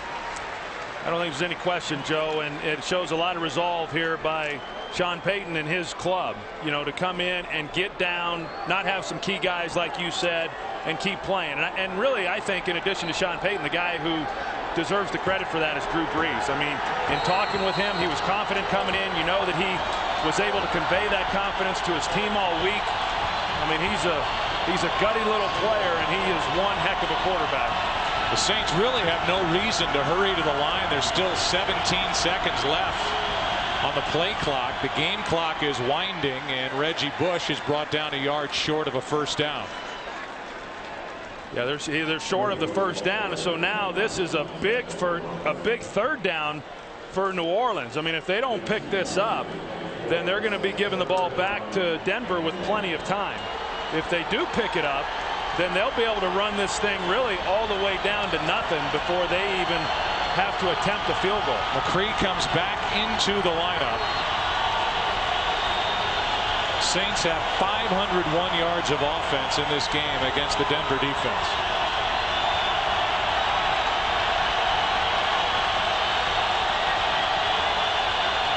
Pierre Thomas gets it, and he's brought down behind the line of scrimmage. DJ Williams. Last week, Thomas had a shot at a first down against the Redskins, and they couldn't convert. And now it's Williams making the play. They typically leave the backside guy unblocked, and why, I don't know. Because time after time, whenever there's a guy who is stopped in the backfield on a 3rd and short, it's that backside guy who they don't block that makes the play. 2 minutes left. DJ Williams, 16 tackles in this game for Denver. Today's game on Fox is sponsored by the new AT&T. Your world delivered. The Saints have never led. Looking for their first lead, a 43-yard try. 2 minutes left. Good snap, good hold. Gramatica misses it.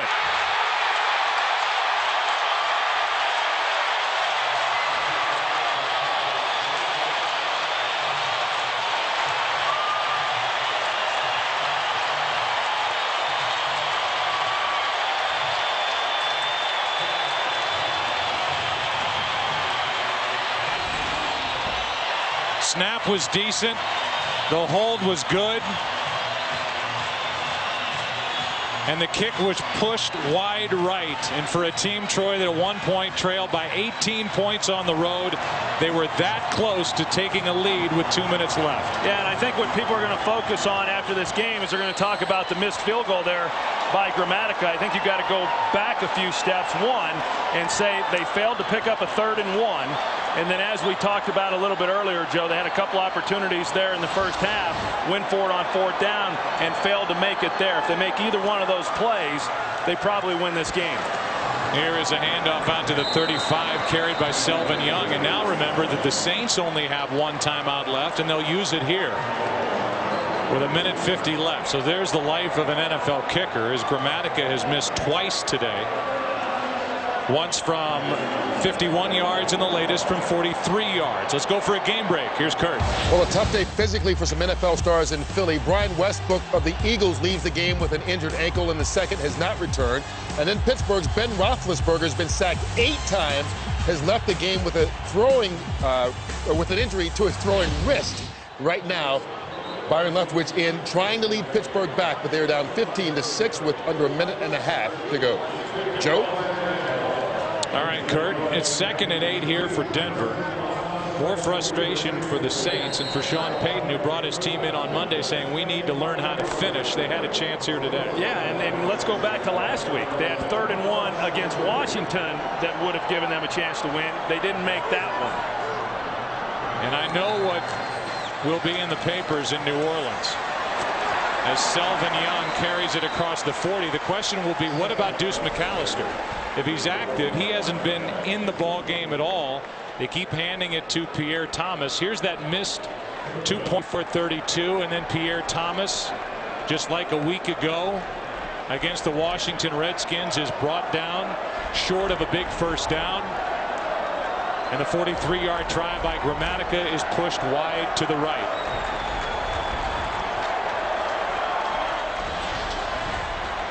Third down and 2 here for the Broncos. A first down ices this game. Here's Pittman, and they won't get the first down. Back to the 35-yard line.